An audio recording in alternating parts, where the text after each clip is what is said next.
And each of the builders wore his sword at his side as he worked. But the man who sounded the trumpet stayed with them. Now listen at this. Then I said to the nobles, the officials, and the rest of the people, the work is extensive, spread out, and we will widely be separated from each other along the wall. But wherever you hear the sound of the trumpet, join us, and our God will fight for us. And I actually stopped there at verse 20. And really that's what we're dealing with now, where the Bible speaks of how we fight, not against flesh and blood, but against principalities, against what? Spiritual wickedness in high places. And so, though we may not be packing physically, I hope. Hallelujah, y'all quiet on me. But we definitely better be packing spiritually. Well, we had an armor of God and a sword of the Spirit. Well, we had the Spirit on our side and ready to use with one hand, and we're working and building on the other. Do you all follow that? And what I don't want us to miss, and that's my prayer for this leadership training, is that we don't miss the sound of the trumpet. That God is calling us all to stay on the wall. And that's the theme that I speak to on this leadership training, or in this leadership training conference, is that we will stay on the wall. There is still work to do. Now, can you hear in your imaginary hearing the sounding of the trumpet? Yeah. Can you hear God calling us? Yes.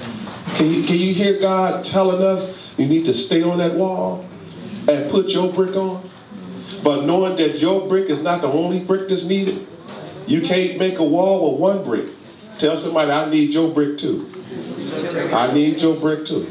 Everybody has something to offer on this wall. And I'll tell you this, there had to be no better feeling than for Nehemiah and those guys to finally reach the point of completion. And those walls were finished. Can you see it? Can you see it? Can you imagine it in your own mind's eye? God finishing the work that he has started in us 45 years ago. Because we first got to remember, it's not just about us.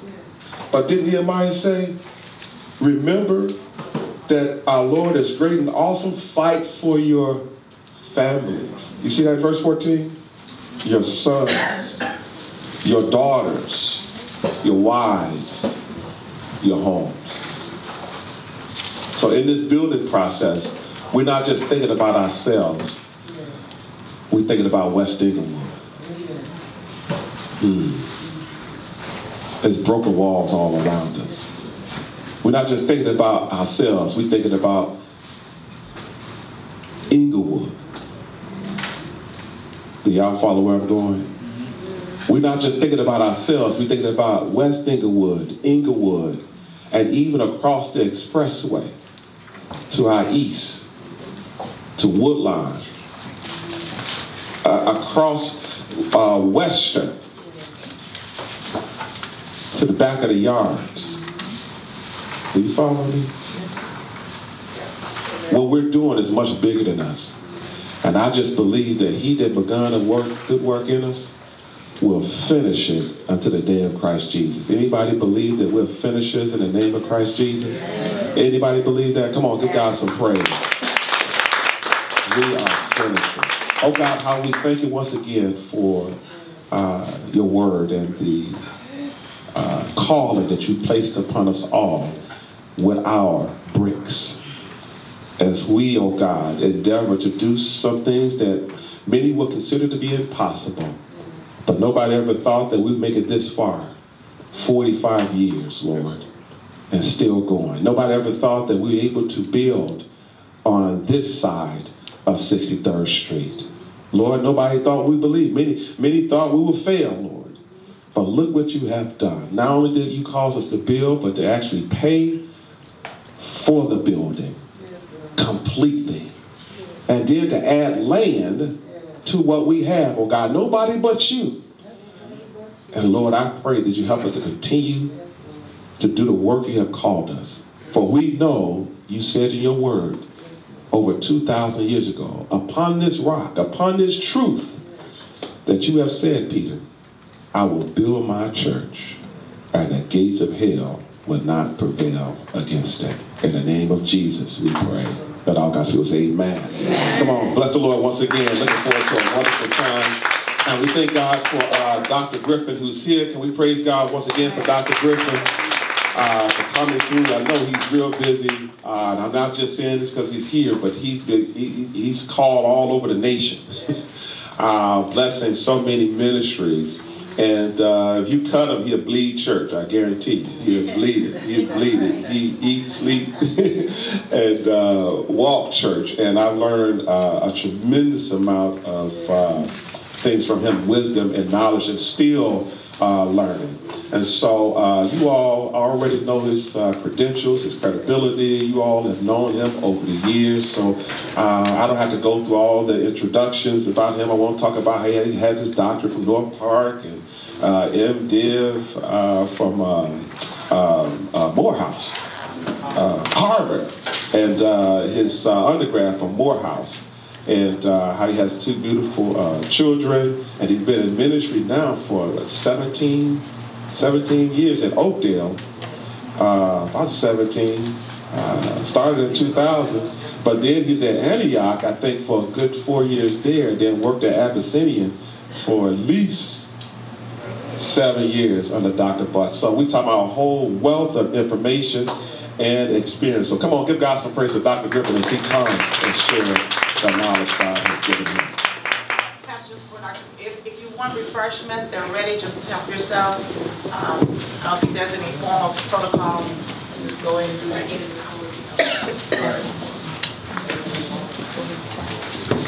Praise the Lord, everybody.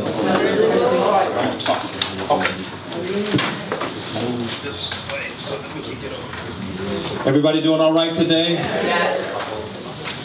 We just give me a minute. I'm going to talk a little bit down. I do want to thank God for my brother, beloved Pastor Sutton, for his wonderful leadership that he gives and continues to give to this church and to this community. I thank God for him because I do know a lot of crazy pastors. So when the Lord has blessed you with a good pastor, you need to thank God for them. I know some who will steal your money and run all through your women and everything else and tear up your church. So you ought to thank the Lord when he blesses you with somebody who really and truly loves the Lord. And so I thank God for him and for his family as well. I do bring you greetings again from Oakdale, and we are a great church with great people serving a great God.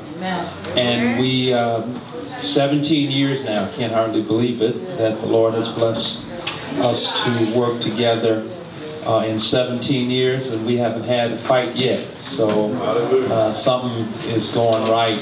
It's the Lord's doing. It's not my doing, but I think that I often believe that if you show love, love will come back to you. If you sow hate, hate will come back to you. So it's important that we show love to the people that we serve, and love will definitely make its way back to us. Now, I got to know my time, so you all have to help me with that, because it take a preacher 10 minutes to clear his throat. So let me make sure that I stay on time here and not go against what's happening. Now, Pastor Sutton just read to you the text that I wanted to focus on as our time. He read Nehemiah. You cannot talk about rebuilding without looking at Nehemiah. But here's what, he went down to the 14th, but I want us to look at the the fourth chapter, starting at the first verse of it. And you probably, you can't do transition and rebuilding without looking at Nehemiah. But the 4th chapter of Nehemiah, 1st verse. When Sanballat heard that we were rebuilding the wall, he became angry and greatly incensed. He ridiculed the Jews, and in the presence of his associates, the army of Samaria, he said, "What are these feeble Jews doing? Will they rebuild? Will they restore their wall? Will they offer sacrifices? Will they finish in a day? Can they bring the stones back to life from those heaps of rubble burned as they are?" Tobiah the Ammonite, who was at his side, said, "What they are building, if even a fox climbed on it, he would break down their walls. Hear us, O God, for we are despised. Turn their insults back on their own heads. Give them over as plunder in a land of captivity, and do not cover up their guilt or blot out their sin from your sight. For they have thrown insult in the face of the builders." So we rebuilt the wall till all of it reached half its height, for the people worked with all their hearts. May the Lord add a blessing to the reading and hearing of his holy word. Now, the interesting thing about when you look at Nehemiah, and I'm sure Pastor Sutton has preached great sermon series on Nehemiah, as I have preached sermon series on Nehemiah. Nehemiah, as you know, was the cupbearer to the king. Nehemiah had a good government job, except it had its little hazards here and there, in case he sampled the food one day and he could end up dying. But other than that, he ate pretty good and had a good, comfortable job. And yet, the Bible says that the cries of the people kept coming upon him. So every time people would come and they would ask about what was actually going on, he would ask what was going on back in the old neighborhood, back in Jerusalem. And the people would say that the walls are still broken, and the people are in distress. And Nehemiah, his heart was heavy for the community. His heart was heavy for the suffering of the people. So Nehemiah decided that he was going to pray and fast. And praying and fasting is what he did. And he prayed and fasted that the Lord would give him some direction and touch the heart of the king so that he could go back to Jerusalem and rebuild the wall that had been broken for 100 years. The Bible says that Nehemiah did that. He prayed, fasted, and the king granted his request. Okay? So Nehemiah goes back to rebuild the wall, right? Now, you can't preach Nehemiah with understanding that Nehemiah went back and the first thing he did was he examined the wall, right? I know Pastor Sutton probably has preached, examine the wall, examine the wall, examine the wall. And the Bible says that he did it at night. And he did it with just a few people. Because you don't need a whole lot of people when you're trying to look at something, right? Because they can distract you, right? So he's looking at the wall. Now here's the thing. He's examining the wall and determining what needed to be done in order to rebuild. Now, to me, the fact that Nehemiah is making this sacrifice is a noble cause, right? The fact that he wants to give up his good government job, all of the perks and comforts, and come back to the neighborhood, to the hood, right? And help rebuild, you would think that people would be celebrating, right? You would think that this would be something that everybody would say, that is great, right? Because of what he's doing is something that is so noble and so life-giving that everybody should be on board, right? All right. Now, the problem that I have in this is that not everybody was celebrating this, and we see that Sanballat, Tobiah, and Geshem, and it's interesting that one of them was an Arab, right? Geshem was an Arab, right? So So we were trying to figure out why these three people had a problem with him rebuilding the wall, right? Now, we all know that a strong wall or a strong community was symbolic of a strong people. Broken wall was symbolic of broken people, right? So the wall was symbolic of the people, right? And so if you had a strong wall, people thought twice about coming. Enemies thought twice about trying to invade you because they what? They knew you had a strong wall, right? When we have a strong community, drug dealers what? They think twice about what? About coming. Because if your block is strong, they go to the what? To the next block, right?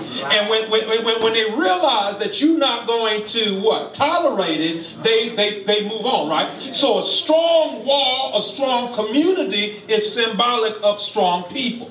All right, are you following me? All right, because you gotta follow me in this.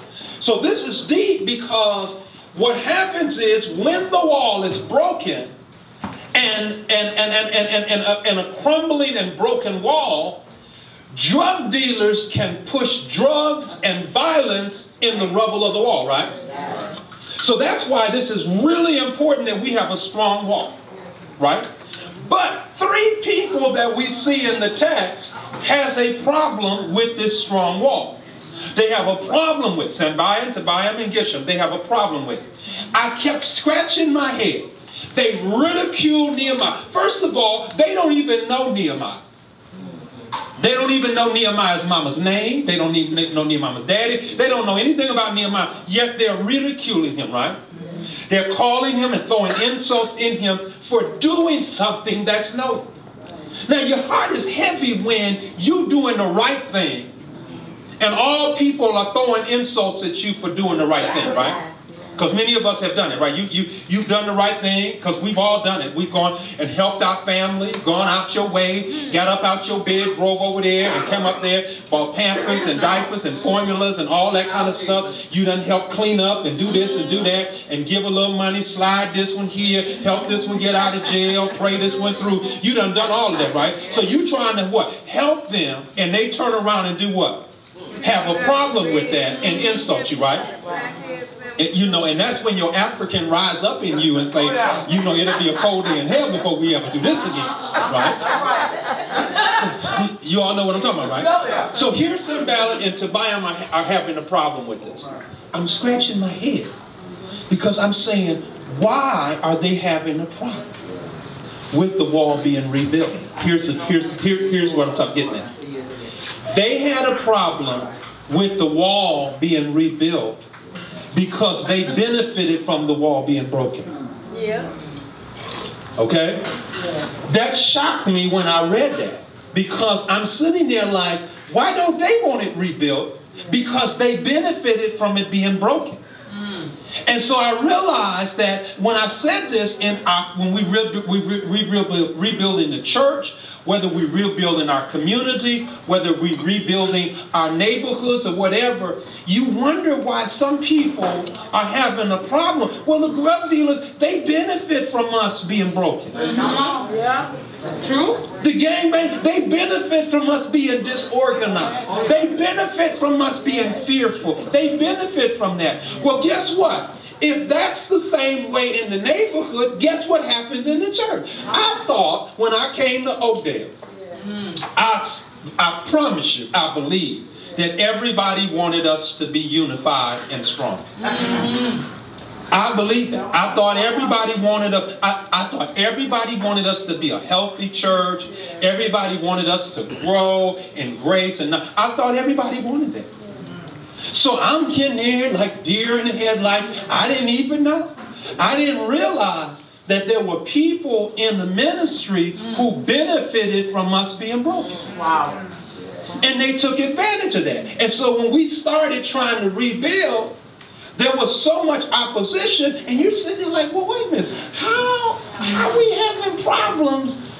We just want to make sure that everything is in order. Like why would we have a problem with that?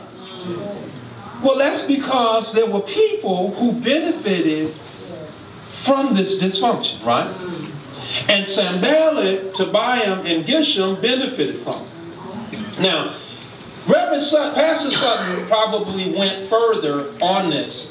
If you go further in chapter 6 and all that, you see that it got so out of hand. Remember, he talked about they had a tool in one hand and a weapon in the other hand. That's how bad it was. All right, but in chapter 6, when they couldn't get him with the threats and the violence and all that, you know what they did to him? They wrote a letter to Nehemiah. And they said, Nehemiah, you really want to just be king. That's what you want. You know what I mean? You got ulterior motives here, and you really just want to be king. This is all about you, Nehemiah. It ain't about the church no more. It's about you. And it's about how you want to do this. You ain't thinking about us. You really thinking about yourself. That's what it is. All right, when that didn't work, you know what they did to Nehemiah? They sent the priest, right? Remember a prophet to come. Because you know, you always be aware of those people who say, the Lord put it on my heart to tell you. Oh, I ain't gonna get it up in here today. You know those people who come and say, the Lord put on my heart to tell you. You know, you came to me in a dream, Reverend, and the Lord told me to tell you this. You know, you get what I'm saying? And so you always be aware of that and knowing that it was all a plot. Amen. All right? And I'm saying all of this is because transitions and change are very difficult. When I arrived at Oakdale, the first thing I did was I sat with our deacons, and the deacons told me, Bro, Pastor, we so glad you're here. Everything needs to be changed in the church. The trustees can't count no money.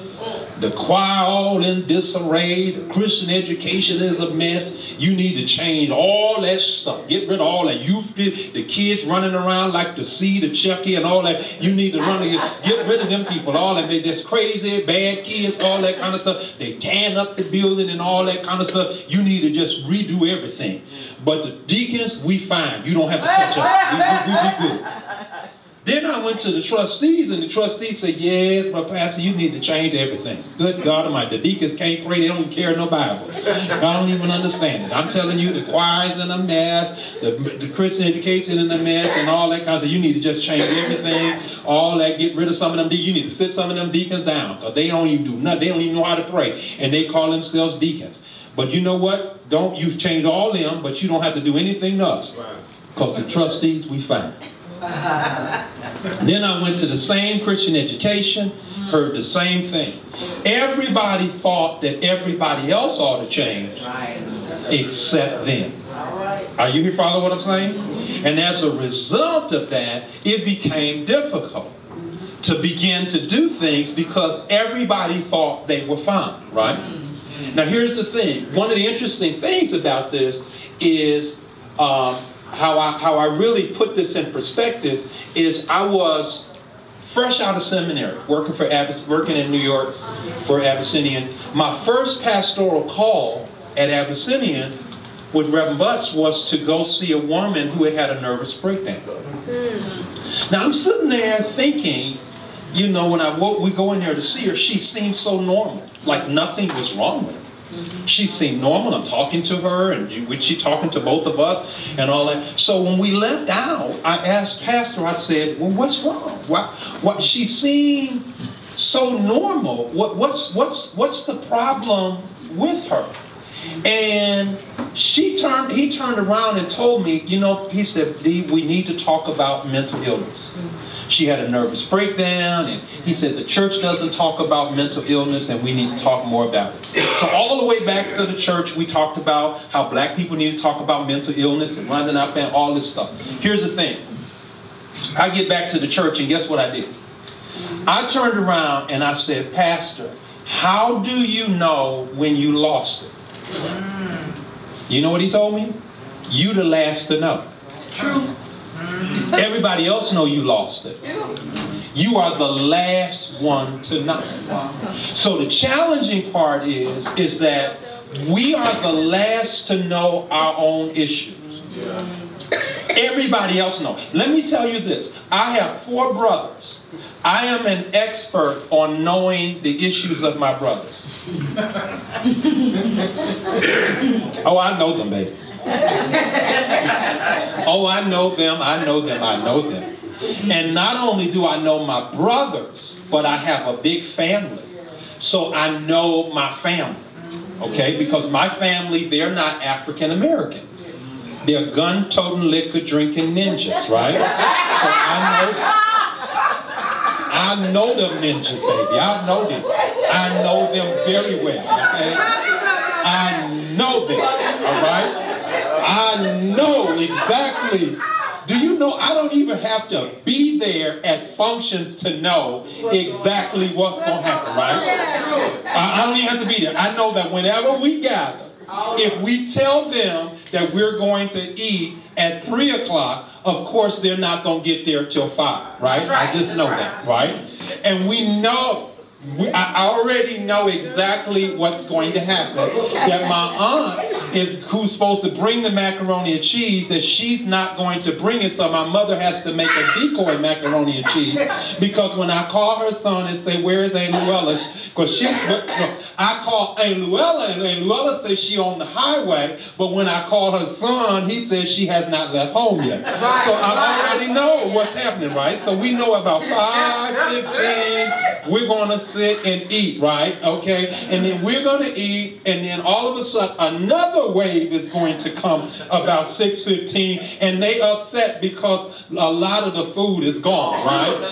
True. You understand what I'm saying? Then I know my family. I know, so around about 7:15 or so, at that point, it's the liquor run, right? Which my grandmother called ignorant oil, right? So they start drinking that ignorant oil, and then they start getting ignorant, okay? So we know that they're going to drink up, get to drinking downstairs or in the garage, and they're going to start drinking, and that's going to go on till and who knows when. And then we know probably about 9 o'clock, right? They're going to start cleaning up, and people are cleaning up, and somebody going to bring up the land down in Tallapoosa County, right? They're going to bring up the fact that somebody messed up the will and stole the deed and stole the land, right? And then somebody going to sit there and say, "Don't you be blaming my mom because she ain't here." And then somebody say, "Well, Uncle Alonzo took it," and then his son shows up and say, "My daddy didn't do nothing," and blah, blah, blah, blah, blah. And then all of a sudden, tensions rise in the family, and we start to see that they starting to get ignorant and loud and ghetto. And so those of us who are civil, we grab our children, and then we start moving on and saying it's time to go, right? All right? And as we're leaving out, we see some of our cousins who bring the Tupperware in so that they can take food home even though they didn't bring none. I'm clear about my family. The only problem I'm not clear about is me. All right? I can't tell you my issues like I can tell theirs. And in the life of the church, we're clear on everybody else's issues, but we're not clear on our issues. We're clear on how everybody else contributes to the problem. We're just not clear about how we contribute to the problem. Am I saying something in here? And so as a result of it, we can never move forward because we can never be honest about ourselves. And it takes a lot of courage for us to look at ourselves and really be honest as we move through this. Because one of the things about it is that if we don't rebuild, listen to me, the enemy is going to rebuild. All right? If we don't, the enemy will. And he will rebuild in a way that it imprisons us and our community. Let me let you know this, as I used to say to Oakdale, and I still say to Oakdale. Bread of Life, you are going to change, whether you like it or not. All right. Most of us in this room wish we looked like we looked when we was 25. Yes. Hallelujah. Okay? All right. I've been trying to pull it, tuck it, move it, shift it, all that, but what is here? You hear what I'm saying? Whether I like it or not, the body is changing. All right? You all know that. It's changing. What was up north went south, everything. We all know that. And so whether we like it or not. So Bread of Life is going to change whether you like it or not. Period. And the thing about it is that the Lord has allowed us to participate in the change so that we can be what He has called us to be. But we have to make those decisions. The thing is going to change whether we like it or not. I wish it could stay the same. Now here's the thing. I often say there are two things that we got to remember. Is change and transition are not the same things. Change is situational. Transition is psychological. All right? Change is situational. Transition is psychological. Let me give you an example. Somebody dies, that's a change. How they handle the death is transition. All right? And all of us know, those of us who've lost parents or family members in here, some of us get over it fast and some of us don't. Right? I got my mother in Wisconsin. My father died in April of 2000, this month, in 2005. My mother demarks her life based on that. Every statement is, oh, that was way before your daddy died. Oh, that was after your daddy passed. That's what she would say. Everything is, AD and BC, right? Wow. Everything is that. Because she's wrapped in that. She can't get past it. Do you follow what I'm saying? And some people get over it. And some people don't. But the thing about it is that's because transitions can't tell time.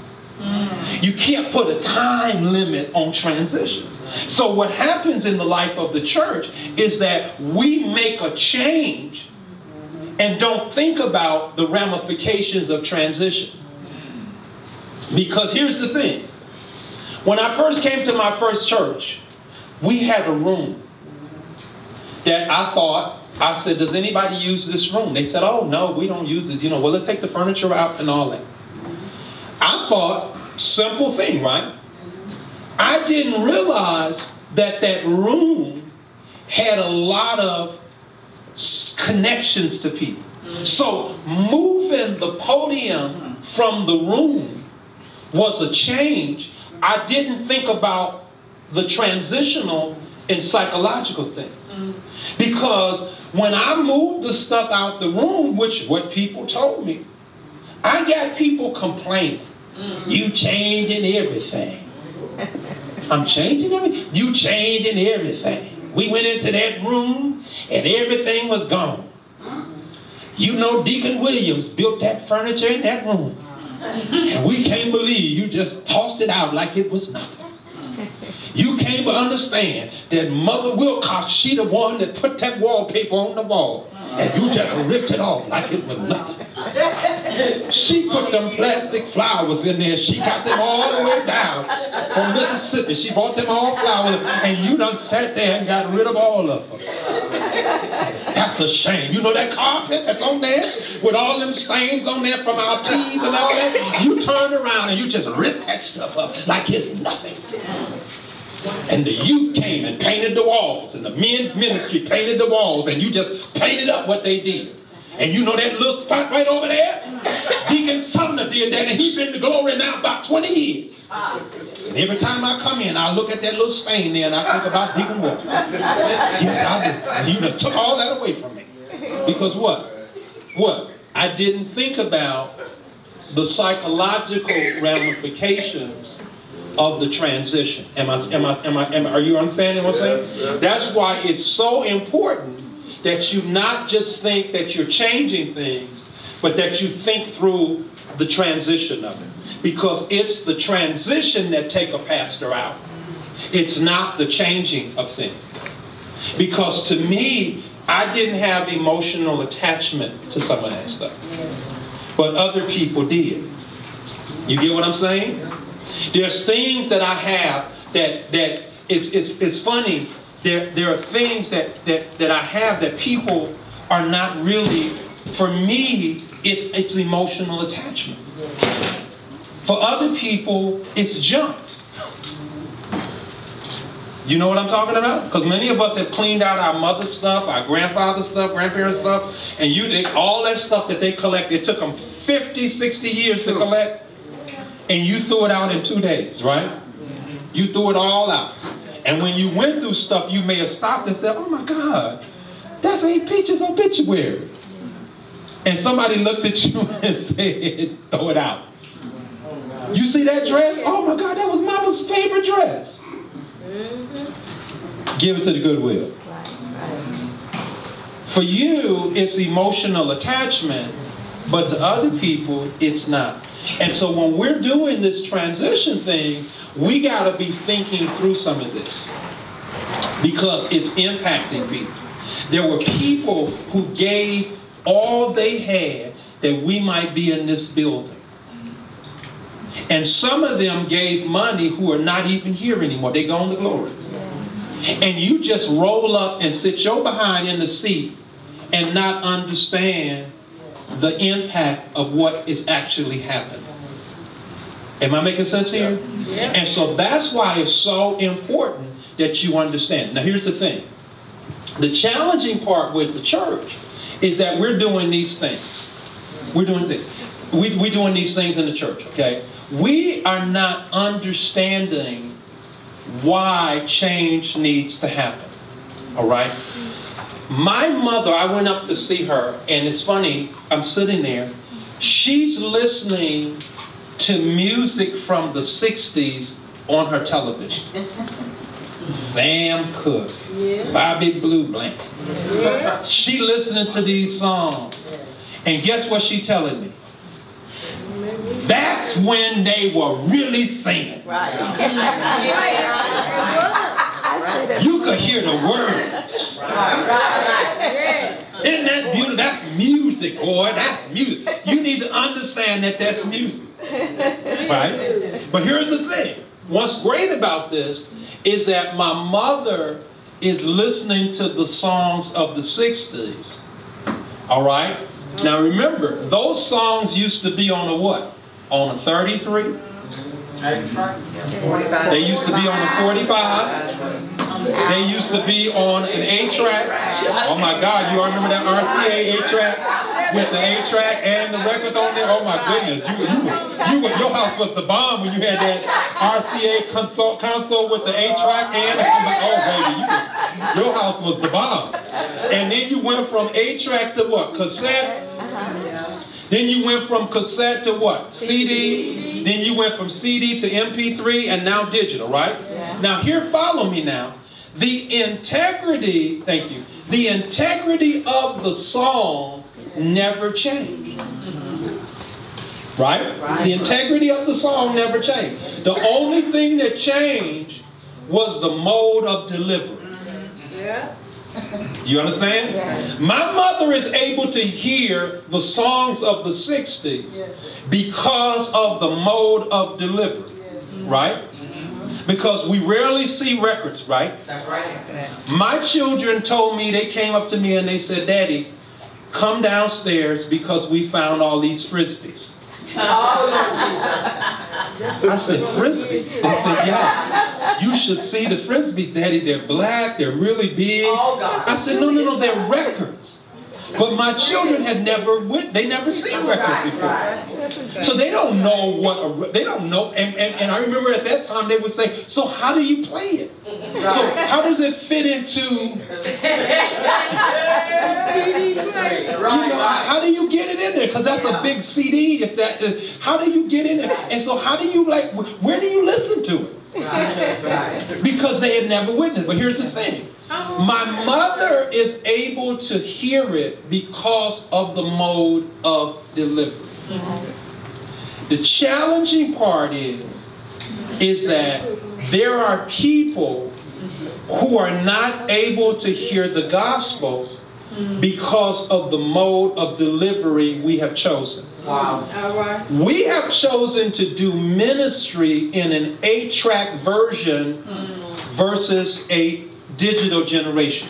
All right. So because we want to do ministry, 8-track ministry, in a digital generation, there's a lot of people who are not going to hear the gospel. Right.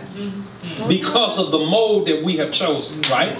So that means that if we want young people to hear the gospel, we have to have their mode of delivery. We can't do ministry in an 8-track form in a digital era, because we lose a whole generation of people, right? So that means, for example, if you come to Oakdale on Sunday morning, I've done this experiment a couple of times. When you come to Oakdale, the first thing I'll tell my people over 30. I tell people over 30. I said, watch the people under 30 in the service on Sunday.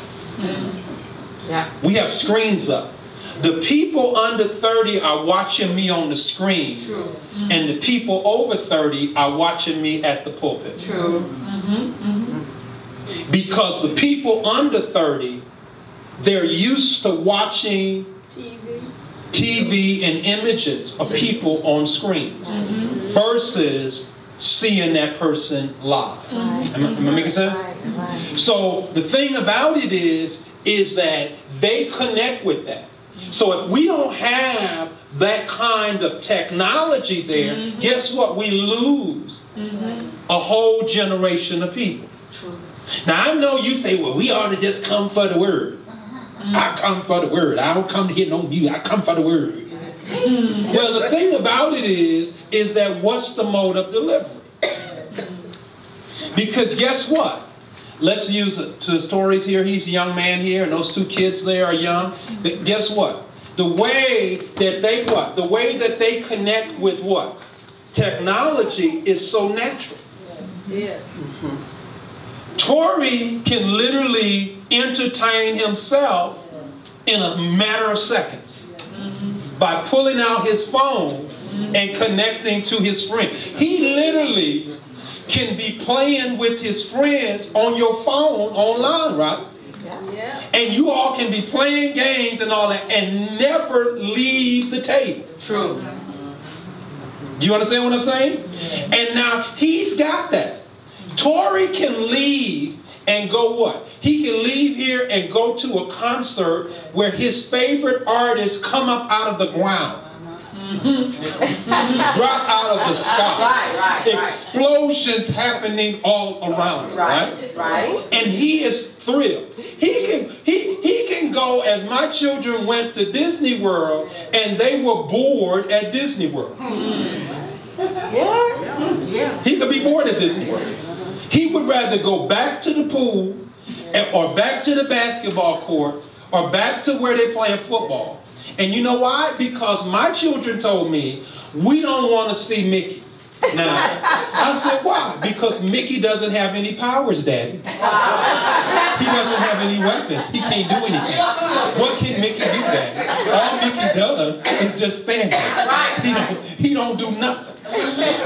Let's go see where the Power Rangers are. And let's see what? Where the Transformers and all that. Are you get what I'm saying? So now, they just were exposed to all of that. And then you ask them to come to youth ministry with pizza and a movie. It's true. And they done had pizza for lunch and the movie that you show and they already have seen 10 times. It's true. And you expect them to what? Be connected, right? You're saying, oh, we're going to have pizza and a movie and games and all that.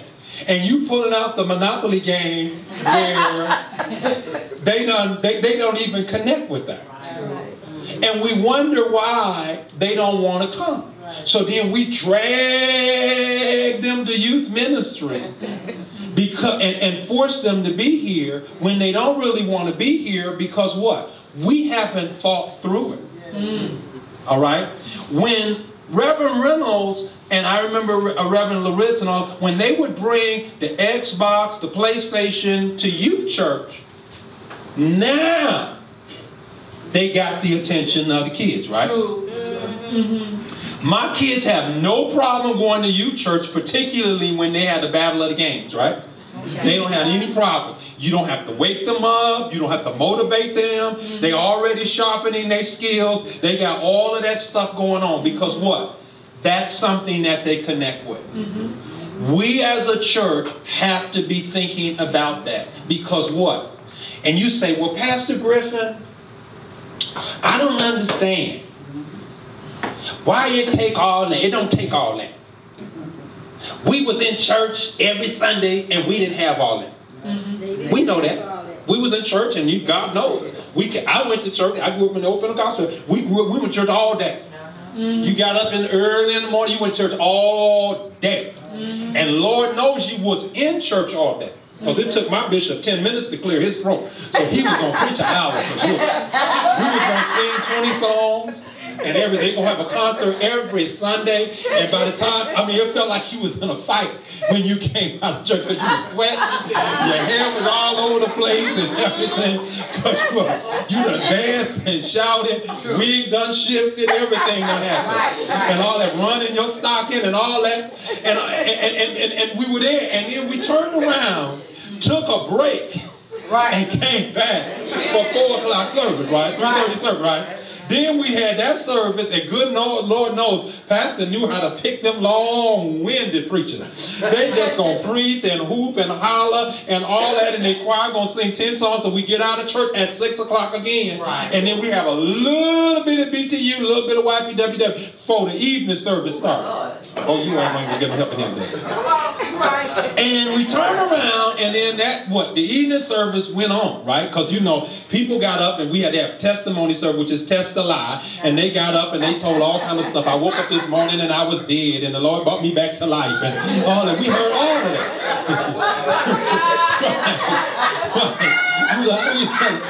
You're sitting there saying, how do you wake up dead, right? I don't understand it. I don't understand it. So, but here's the thing. They test the lie and all that, but here's the thing. So they're turning around, the thing I'm saying is that's what it took for us to stay saved. Each generation's normal is different. True. All right? It is normal for me to have air conditioning in my house. That's right. Yes. To my mother, it's a luxury. Yes. True. All right? To them, it's a luxury. It's normal to have plumbing in the house. My grandmother and that was luxury. True. Because they grew up in the country where you didn't have all that. Right. To go there and turn on the faucet was always a fascination to my great-grandma. She was like, boy, we never had these pipes and all this stuff. You went out there and you had to pump the water and all that. We had to hear them stories forever. Right? So to us, air conditioning is normal. My children each have a TV in their room. I consider it to be a luxury. They consider it to be normal. Right. Good point. The fact that they have a phone is an absolute luxury.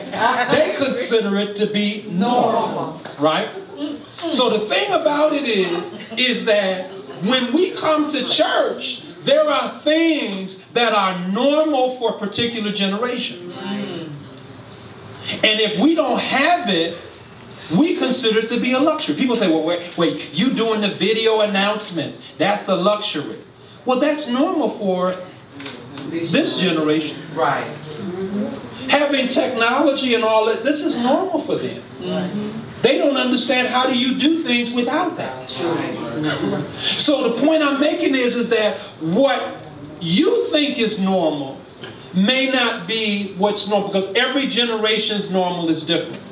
So when you turn around and you say, it don't take all that for the people to be here. It don't take all that for you to be here. But it takes all that for the next generation to be here. Every time I turn around, we got Women's Day bags, trinkets and all that. I got tons of them trinkets in there and t-shirts. They can have mine. Well, it doesn't take that for you. But it takes that for the next generation. If that makes sense. So we as a church have to be thinking in those terms as we're looking at it. You can't just walk into Bread of Life and think about what is needed for you. You have to walk in and say, what's needed to bring my grandchildren? Right.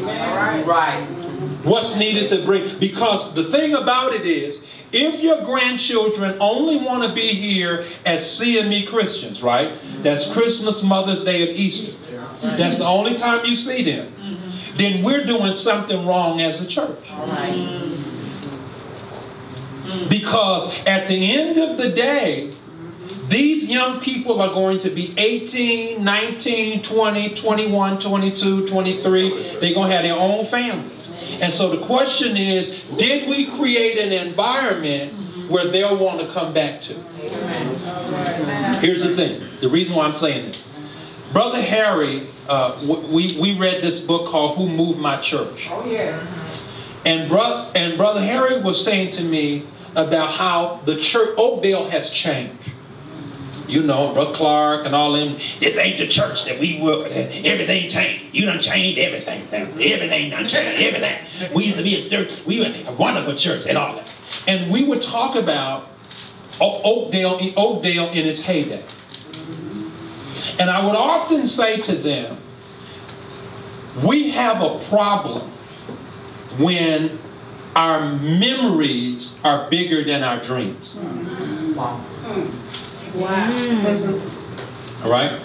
I've said this to family members, my mother in particular. I said, if she's always talking about the good old days. But whenever your memories are bigger than your dreams, you have a problem. So you hear churches talk about, ooh, back in the day, the whole church was filled. The choir loft was filled with people. And the women were white. And they had on them cotton stockings. And they looked like church people. And all that stuff. And them dresses and all that. They didn't have all them 747 jumbo jets. And tight this and tight that. You know, back in the day. Did we talk about that, right? And as a result of it, we gotta pay attention to this. Because when we don't understand this next generation, and we're only talking about what we used to do and not what we're about to do. In other words, we get locked. Now here's the thing. So Brother Harry says this to me, and then I'm gonna show you something, and then I'm gonna sit down. Brother Harry comes to me, and I decide that we're gonna look at Who Moved My Church. And so we divided the church. We had a Bible study. We divided the church in this Bible study in 4 groups. It was the builders, the busters, the builders, the boomers, the busters, the millennials. Okay? So we divided it up. So then I asked, all the builders go in this corner. Those are the seniors. They went in that corner. I asked all the baby boomers to go in this corner, and they went in this corner. I asked all the busters to go in this corner, and I asked the millennials to go in this corner. All right? Then I asked, once we divided everybody up into these groups, it was shocking because there were lots of seniors, quite a few boomers, a few busters, and maybe 3 millennials at the time. All right? Now here's the thing. I asked them, describe to me how you would like to have church. All right? What is an authentic worship experience? You know what the builders told me? You need to preach in a robe and you need to look like a preacher.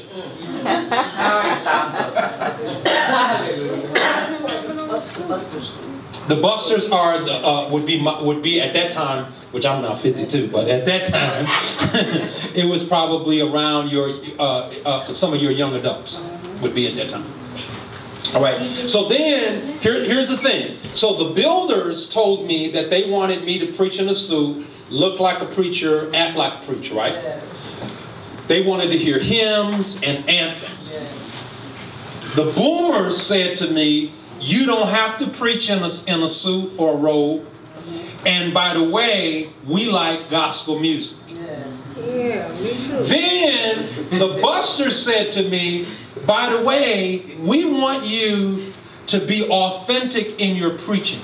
We want you to preach life application stuff. Stuff that we could really translate into our own lives. And we like contemporary gospel music. Then it's the millennials who said, it was only a few of them, you know what they said to me? We like it loud. Either you're in this or you're not. Either you're saved or you're not. All right, here's the thing. So Brother Harry jumps up in the service, in the workshop, in the Bible study, and he says, Brother Pastor, you have 4 different churches.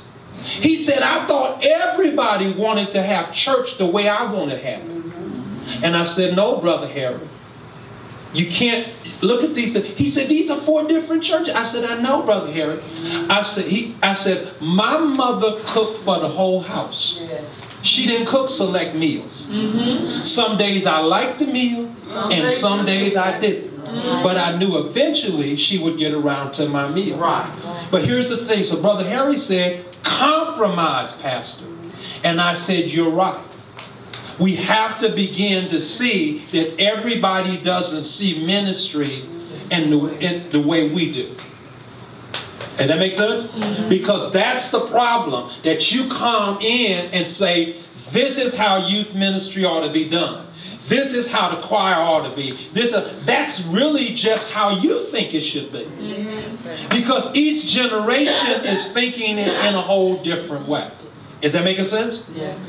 Is that making sense? So here, look, I want to run through this. Turn on this. Oh wow!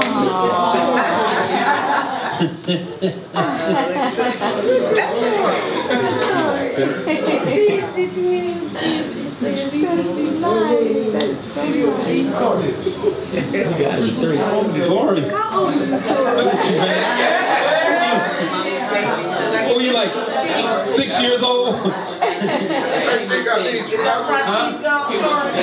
Was he 6 years old? That was our installation. So 7 years ago? It was supposed to come out. 8 years ago. Wow. Change. And you know, Black Randall's last good. See, I ain't good with technology, brother. That is so nice.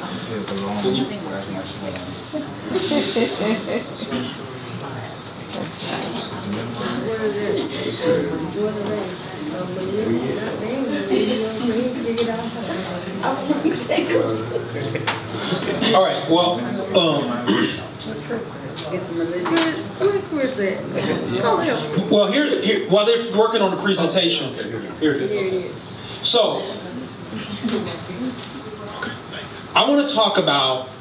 I set all of this up to tell you how we got to look at healthy church systems.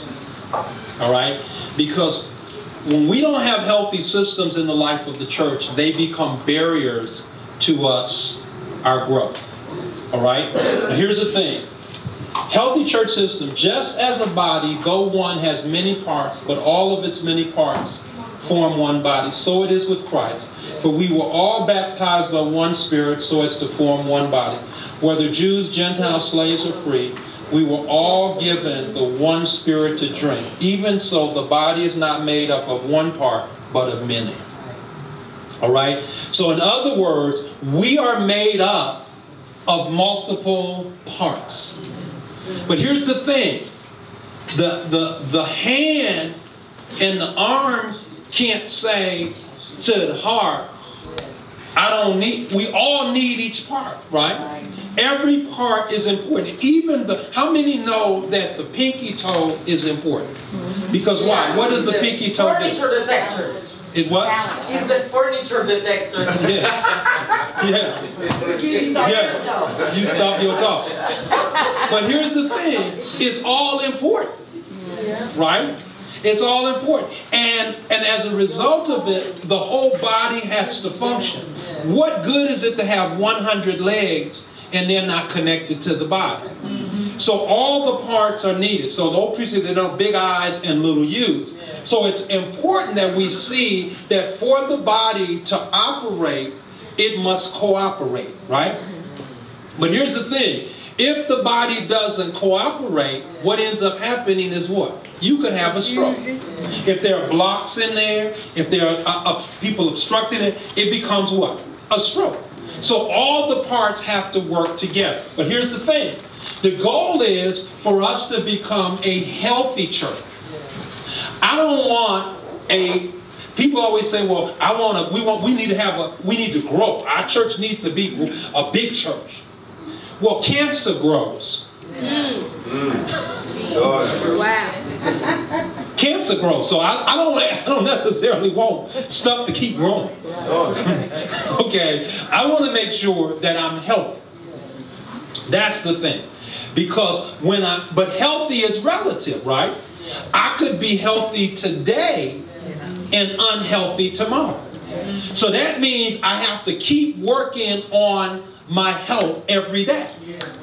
Because particularly though, so what it is that some things are not, when you have diabetes or some kind of heart disease, it's not an issue to be solved, but an issue to be managed. And there's a difference, right? So in other words, I can't just solve my body and become healthy in one day. I have to manage it. So in other words, some things you're going to solve and some things you have to manage. And a healthy church has to constantly be managed because it's healthy today, but it could be unhealthy tomorrow. So what becomes the barriers to us becoming a healthy church is looking at our systems. Because if the body, again, a system is a set of interrelated elements that make a unified whole. So individuals such as plants, schools, economies are themselves systems, and at the same time they cannot be fully understood apart from the larger system in which they exist. So that means that it's important that all of us see that we make up bread of life. But here's the problem. When we as a church become silos. Because at Oakdale, baby, we used to have some silos. And we still have some. Where when I tell you they were some silos, they were individual countries that you needed to have a passport and go through immigration to get to the youth ministry. You had to go through immigration to get to children's division. You had to go through immigration to get through adult division. You had to go through that. And you had to go through that. And sometimes what? The Border Patrol people would not allow you to come in, right? They would block you from coming in. And if you happen to be over there, they would see you and the immigration enforcement people would grab you and drag you back to your ministry, right? That's how deep that was. That's right. They would do that. But here's the thing, is that when you look at them, when you don't understand the systems, you start to become silos within. All right. Here's why systems are important. Because they shift our perspective. It shifts our perspective from being apart to seeing that we are the whole. Because again, part of our struggle is we keep thinking that it's our ministry, but not seeing that our ministry is connected. All right? That's why it's so important that you see this shift. But then, from objective to relationship, from objective knowledge to contextual knowledge. All right? Good. Why is it important that systems work? Franchising helps us understand that. Franchising principle proves systems work. McDonald's, Starbucks. Do you realize, and let me use an example of this. When you have a system in place, and system in place ensures that you get the same quality every time. All right? And here's where I go. When I go to the Cheesecake Factory, I like the red velvet cheesecake. It better taste the same in Chicago, in Los Angeles, in Atlanta, in Orlando, in Miami, it better taste the same, right? Because guess what? When I went in there for it, my mind was set on it, and I wanted it to taste the same. I didn't want them to experiment with it. I didn't want them to do a new twist on it. I wanted it to taste just like I envisioned it, right? When you go and get your favorite dish from there, you want the same thing, right? Because what? Franchising proves systems work. Starbucks is the same everywhere you go, all right? Nature works off systems, our body part. And God is a God of systems. So even think about the systems within your ministry and what is the process for membership, leadership, or volunteering. Okay? So in other words, what we got to begin to look at is what are the systems of Bread of Life? Now, you have a system here. Whether we know it or not, there's a system that's in this church. And the thing about in the life of the church is that many of us are not aware of the systems, right? Here, let me give you an example of this. Let me give you an example. A young couple shows up at a church, all right? As soon as that couple comes about 3 or 4 Sundays, and they join the church, right? The Willing Worker Busy Bee Club grabs the wife, right? And says, oh, you should be a part of the Willing Worker Busy Bee Club because we are busy as bees willing to work for Jesus, right? And so they bring them to their meeting, right? Bring her to the meeting, right? You all know, you all have been to this kind of church where they bring her to the meeting after church. They have their club meeting, right? They don't even call it a ministry, it's a club meeting, right? They had a club, the Willing Worker Busy Bee Club, right? And they had the annual tea and the frappe and all that kind of stuff. And they had a little cutout sandwiches and all that, you know, the ice cream punch and all that. So they invite her to their meeting. All right, now I need you to follow me so that you'll see how systems work. So she comes into the meeting, and all of the members of the Willing Worker Busy Bee Club are there. And they are so excited that she's here. God bless you. Oh, praise the Lord that you're here. And I want you to know that we need young people because we getting old and we can't do this no more. And we need young people to do this for us. So then she's in the Willing Worker Busy Bee Club, and now the president of the Willing Worker Busy Bee Club, she stands up in the meeting and she says, you all know our annual tea is coming up. And we need to know who could be the chairperson. All right? Now, of course, nobody says anything. It's all quiet in there. And nobody says anything as she asks that question. So the new person gingerly raises her hand and says, oh, I mean, I could be willing to be the chairperson of it. And, you know, if you all don't mind. People, the room literally stops. All right? And then all of a sudden, you know, there's a tension that comes up in the room because she asked to be the chairperson, right? So now follow me now. All of a sudden now, the president has asked, is there anybody who would be willing to help with the food for the Willing Worker Busy Bee Club's annual day? So nobody says anything. And so she raises her hand again and says, well, my sister's a caterer. And so what we could do is we would love to cater it for you and all that. So then, of course, you know, you could hear dust drop in the room at that point. Because then somebody said, what's your name again? And who brought you to this meeting? And so, okay, now follow me now. You all know what I'm talking about. So now, all of a sudden she says, now, is there anybody who willing to talk about who we should do as entertainment? So nobody says anything. And then she raises her hand and she says, you know what about that lady that sings? And she has a beautiful voice. Why don't we use her? She has such a beautiful voice. Okay. So now, tensions are just really at fever pitch in the room. So they dismiss from the meeting and say, we'll take it up next week, because it just seems to be a lot of disruption in the meeting. So now they leave out of the meeting, and all the people that hugged her when she showed up, they don't hug her now as she go out, right? It's real cold in the room.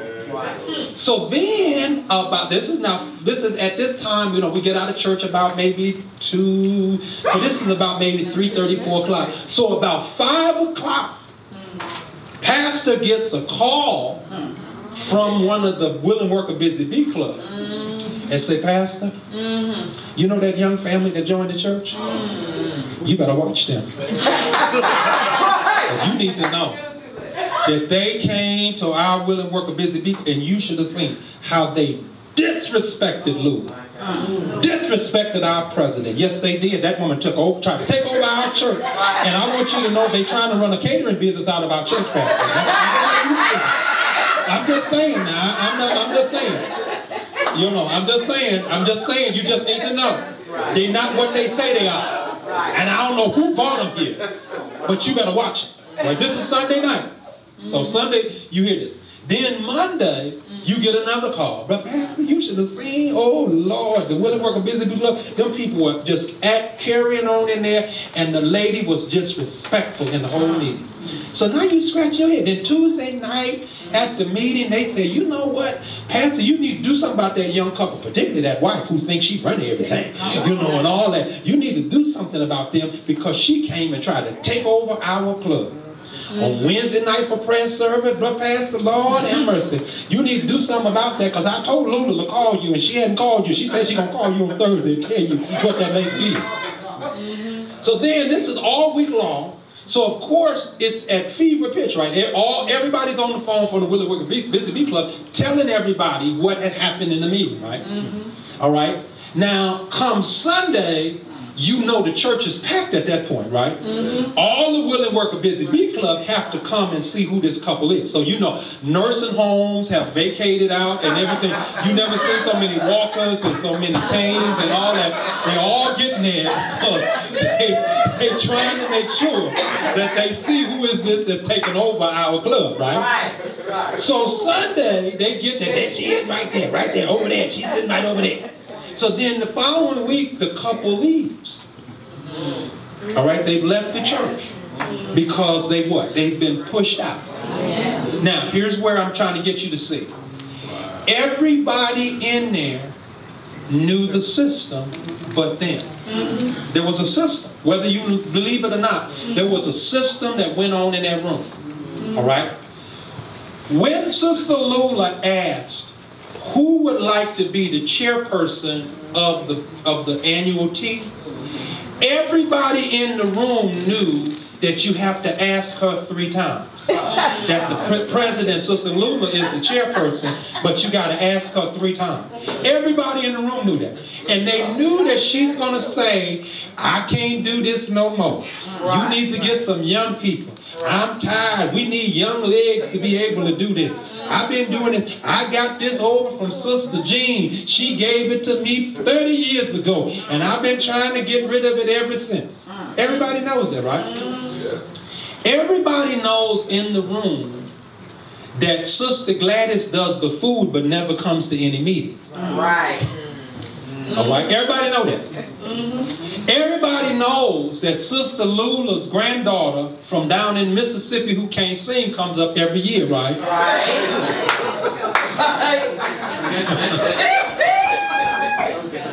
She can't sing, but she's invited every year, right?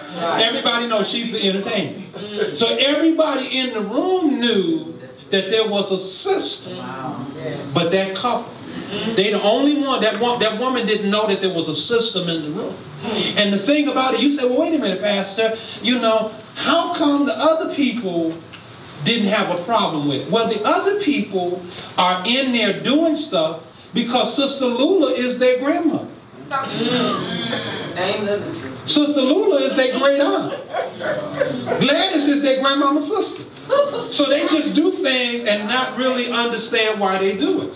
And why I'm emphasizing in this is that we do things in the life of the church that new people have no clue as the system. So we come in and we stand. I'm new off the streets. You had an outreach and you gave me a tract and told me to come to the house of the Lord for prayer. So I'm not church. I don't know nothing about church. I only went to church every now and then. And so I walk in and I come into church and I get ready to open the door and I get...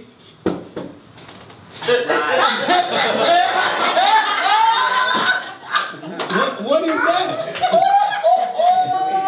What is that? I mean, I went for the door. They praying. Stop. I didn't know. I didn't know that you all were the bodyguards that you watched the door. I didn't know that. I didn't know that you all did that. Right. So now that I'm aware of the fact that you just told me to wait, they're praying right now. And then you open the door up, and I just asked for one of the bulletins, and I got to pull the thing right on out of your hand, right? I got to pull it out of your hand in order to get it. So you're more suitable for security than you are really for to be an usher, right? So then I get inside and, you know, it looks a little crowded in the back. So I just go up front and sit down because there's, you know, the ushers are, they dozing off, and so they don't direct me to where I'm supposed to go. And I just go up to the second row because I know the first row is filled with the deacons, and there's a few seats by where the deaconess sit, so I would just sit down there. Right. And people turn to me as if I have just invaded. Right. Right. I'm an alien. Right. They lean over to me saying, "What you doing sitting here? This for the deaconesses. You need to sit somewhere else, boy. Well, you know better than that. I know your mama didn't raise you to come sit where the deaconesses sit. Go over there and sit somewhere." So now I get up, and by the way, pull up your pants. You coming in here like that. Pull up the pants. Nobody want to see your drawers like that. Go sit over there. Deacon, so where do deacons when you need them? Deacon, so go get them and take that boy out somewhere else. Or he come in and shoot up our whole church. You understand what I'm saying? So now he already done had a couple of negative strikes at the church, right? And then you do things where they don't know what you're saying. They don't understand because you speaking in code. You just said it was only when you could. That's in the text. I'm in Bible country now. But my point that I'm making is that what did we do? We just sent him away. Remember, everybody's looking at him because he done went to the second row, and now everybody's feeling like he's disrespected our church. The deaconesses are upset. The deacons, one of the deacons done got up and over there, and the trustee done came, and then two people from the other side done came up there, and then the couple of the bouncers who serve as our security, they came and grabbed him and put him on there and said, "Well, you know, you sit right here, and you know, welcome to our church. God bless you, man. Sit right here. Just sit right here. God bless you." And he ends up what? Never coming back to him.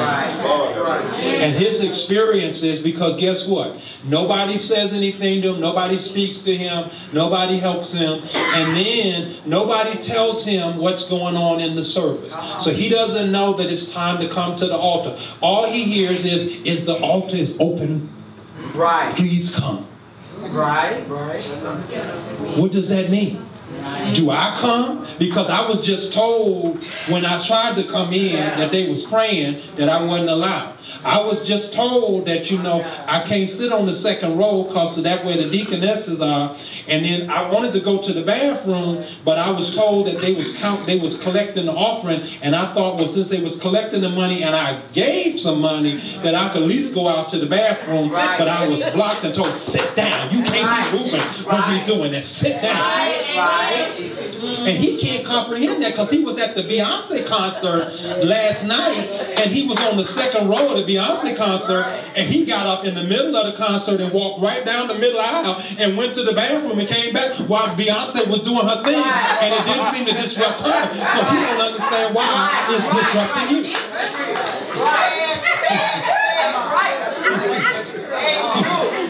Am I making sense? Yeah. So now you have what? You have pushed him away. And now he doesn't want to, and to him, he was always curious about what this building was about. But now as he walks past this building, he will know that it is a place that I cannot come to. They are not welcoming here. So when I have a crisis, I don't come here. I go somewhere else. Do you get what I'm saying? And so the reason that I'm emphasizing this is because the systems that we have pushes us away. And if we're not paying attention to those systems, it can be a barrier to people connecting with Christ. And you say, well, wait a minute. I'm here. No, you grew up here.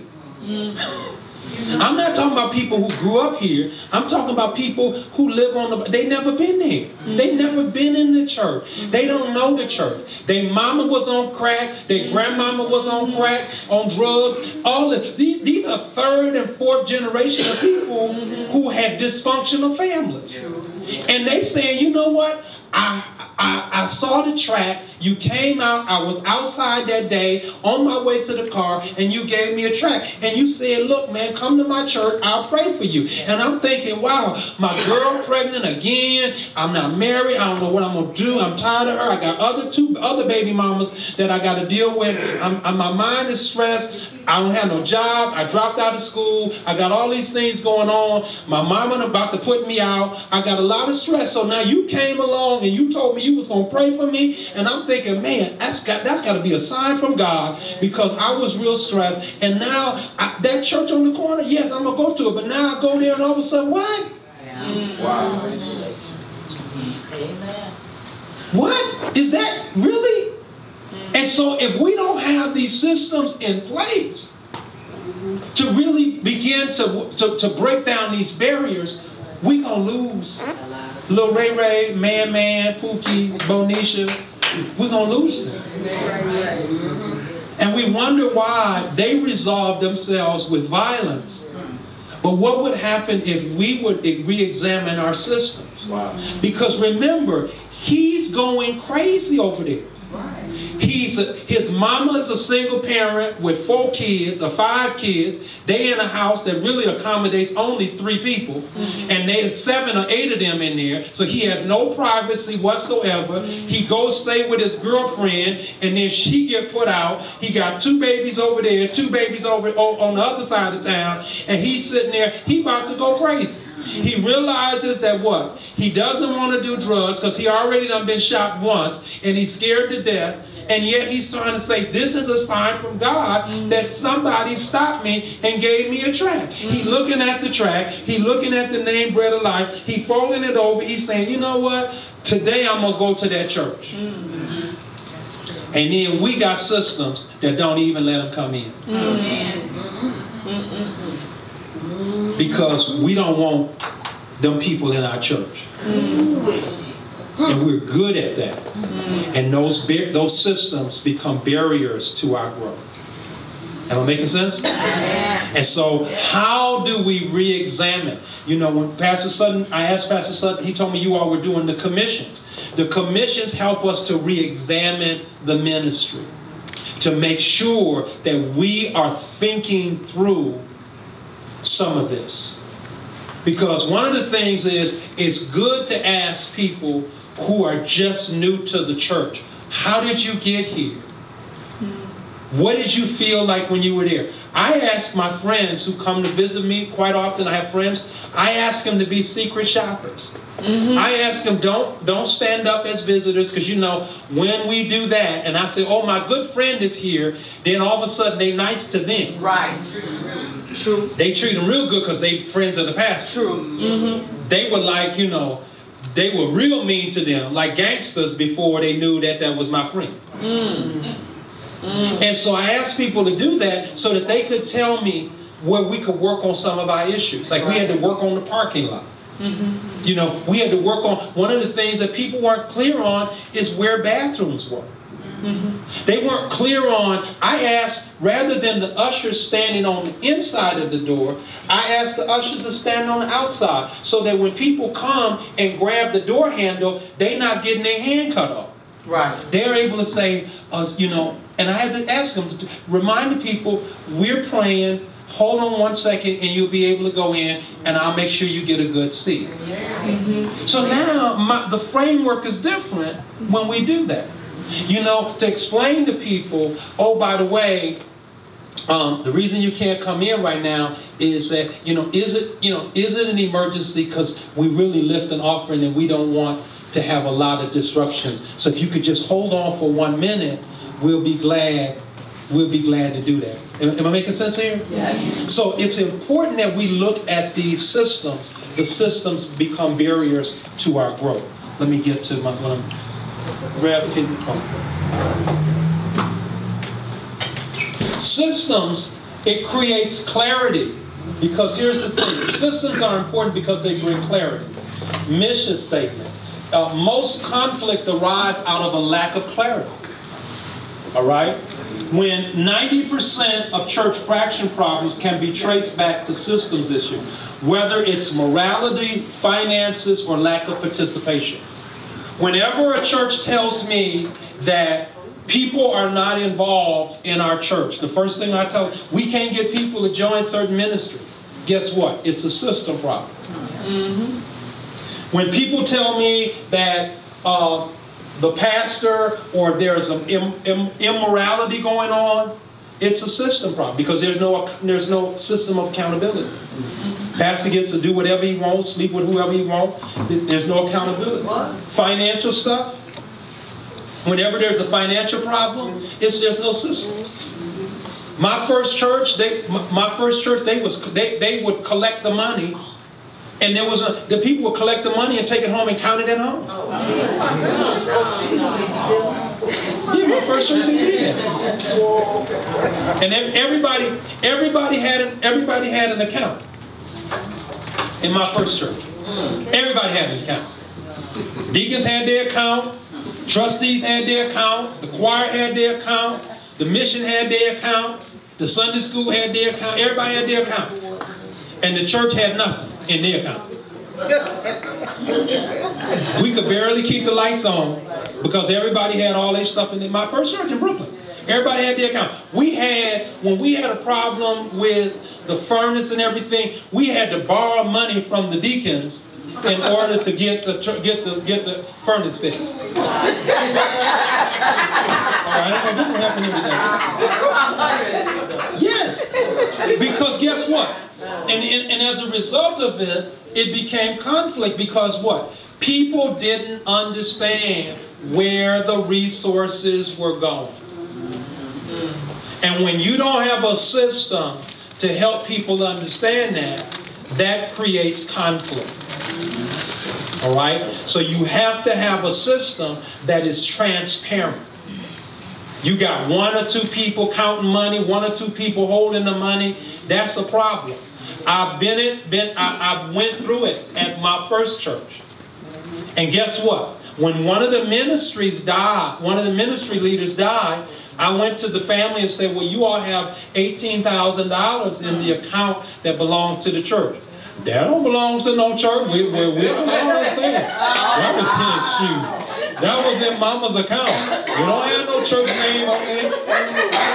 Shoot, I don't know where you getting that from. No, that's for us. No, I don't understand. No, that's Antioch's money. No, that's mama money. I don't know where you get that from. Where you getting all that stuff from? No, no, no, no, no. You get what I'm saying? And so, as a result of that, it turns around and it becomes a problem because what? We don't have a system. People were trustees for life. There was no system for people to be able to do it. I discovered, the reason why we had no system for stuff, you know what I discovered? Somebody came to me, every trustee meeting, this guy wanted us to buy, he said, we need new vans. And I'm new to the church. He said, Brother Pastor, we need to get new vans. I think we need 2 new vans. I said, well, you know, the ones out there look, they look pretty good. I mean, we're in Brooklyn, so it ain't like we, use them a lot because people take, mass transit. I didn't know that he worked at a car dealership. So he trying to sell us vans. Not that we need them, so he could get the commission. And so my point that I'm getting at is that we had no system for putting them on there. People heard that he worked at a car dealership, so therefore he must know how to manage money, so why don't he become a trustee? Well, we didn't know he was slick as grease. He was a snake oil salesman, and we didn't realize that because we had no system. Anybody could be in place. And once we created a system to say, if you're going to be a leader, you need to follow these principles. One, you need to, for general purposes of membership, you need to be a follower of Christ. You need to be enrolled in some level of Christian education. And you need to be a tither. Right? That's just basic stuff. If you want to be a leader, okay, you need to what? You need to be committed to Christ. You need to be committed to what we're doing, our vision. You need to have competency. You need to be competent in the area. And you need to have chemistry, which is those are kind of 4 things that Bill Hybels lays out. And that is important because that system helps us to realize that everybody can't lead us. Just because what we do in the life of the church when we don't have a system is we just go what? Who want to be on the nominated? Who want to do this and who want to do that? And then what we tell them? You don't have to come to any meetings. You don't have to do anything. The bylaws state that we just need 6 people to be on it. Wow. Wow. Because the system is messed up. We're going on the bylaws. So we got 3 blind people, 1 that can't walk, and 4 can't do this, and on the thing. And they're supposed to be the one to do the buildings and grounds. Because what? Because our system is not together. We don't know how much money. At Antioch, we didn't even know how much money we had. Because brother so-and-so is the only one that we know who do the checks and who write the everything. He's the only one we know. And then come to find out, when we sat and did the examination of everything, there were 3 people who were stealing money. We lost almost $50,000. And guess what they ended up doing? When we asked for an investigation and come to find out they lost, and then all of a sudden, they didn't know. And everybody had amnesia at that point. Because what? We didn't have a system in place. They were able to go down and do whatever they wanted to do with our accounts, and nobody was able to say, because we don't, they told us what was in the accounts. Every month we get the little slides of paper on what's in the account, no formal thing, and when we say, let's get an accountant, let's get somebody who can look at this, why we need that? We got brother so-and-so. He do bookkeeping and run numbers too.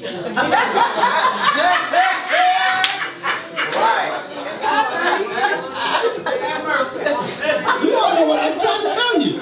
If you don't have these systems in place, then what's going to end up happening is that it's losing confidence in the ministry. Because guess what? People knew that this was happening, but they didn't want to tell me. So what they do is they don't give. They give to this, they don't give to that, they don't tithe, because they're not clear about where the resources are really going. You know, and then at some point, nobody wants to serve as trustees or deacons or leaders because they're fearful that they don't want to be caught up in the corruption that went on. Wow. When I asked at Antioch, I said, why don't we put, to protect everybody, why don't we put cameras in the trustee room to protect everybody? Good God. Let me tell you, them people turned into Suge Knight. I thought I was working at Death Row Records. They was about to hold me over the balcony, baby. I thought they was going to hold me over the balcony. I'm like, man. And guess what? The thing about it is, as soon as we put the cameras into the trustee room, it stopped.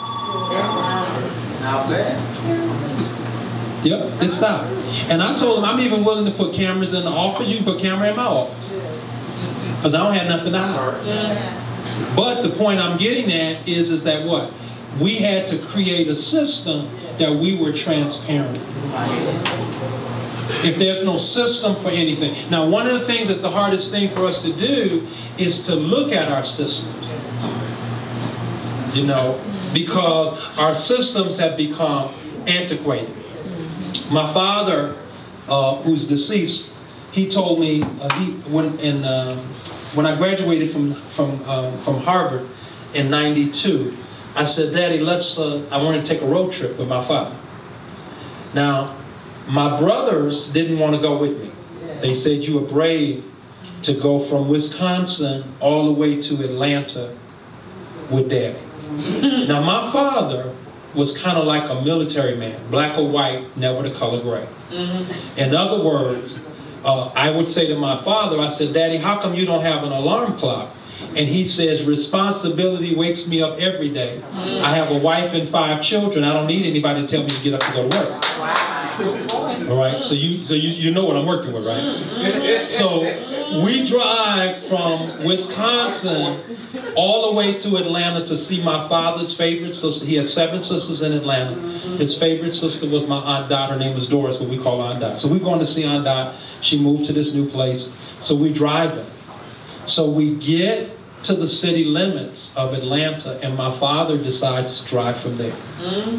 I am navigating, and I'm navigating with maps, because there's no GPS at that time, right? So I'm navigating with the maps, and I gingerly say to my father, I said, Daddy, Aunt Dot's exit is not on this map. What do you mean it ain't on the map? It's got to be on the map. It's got to be on the doggone map. It's on the map, boy. You can't read. So he pulls over and he says, I cannot believe that your mother and I sent you to Morehouse and Harvard and you can't read no doggone map. So he snatches the map from me. And we discover that the map was 10 years old. We were trying to get to a new place using an old map. You get what I'm saying? Her exit, at that time, Georgia 400 hadn't been, created when we had the maps that we were on. Georgia 400 hadn't been created. So as a result of it, her exit wasn't on the map, the new development. And why am I emphasizing this? Is that we keep having these old maps trying to get to new places, and you can't get there. Right. We need to create whole new systems to be able to embrace the whole new direction that we're going. In other words, if you don't look at these new systems, you're going to keep going in the same. That's why he said, I will do a new thing. And I said, do you not perceive it? And whenever people tell me, well, we don't want to, let's go back to the old time way. When we was once a real strong church, old time this, old time that. Yeah, okay. And anytime Oakdale or Antioch would ask me to go back to the old time, I said, let's do that. If you want to go back to the old time way, please bring your microwave, because they didn't have it in old times. Bring your cell phone. Bring your bank card, because they didn't have that in the old time. By the way, don't go to chemotherapy because they didn't have that in the old time. Bring your blood pressure medication, you know, because they didn't have that in the old time way, right? All the stuff you use it for your diabetes and control your diabetes, bring all that because they didn't have that in the old time way, right? And so in other words, we like to go back when it's convenient. We want to become rearview mirror Christians, always looking back. But there's a reason that the rearview mirror is smaller than the windshield. That's right. Because we're only supposed to glance back, not keep looking back. We're supposed to look forward. And what we got to stop doing is stop looking at these systems that are what? So antiquated and so outdated that it's barriers to our growth. If I hear one more person tell me, well, we did that, we tried that, it don't work, that's not the kind of church we are. We have to look at new systems if we are planning to become a healthy church. I hear all the time where people tell me, my mother used to tell me this all the time, I'm not going to eat that. I'm going to eat what I want. Mama lived to be 90 and she ate whatever she wanted. Grandmama lived down in Tallahassee County, Alabama, outside the county line. The town was so small, they had to pump in sunlight. The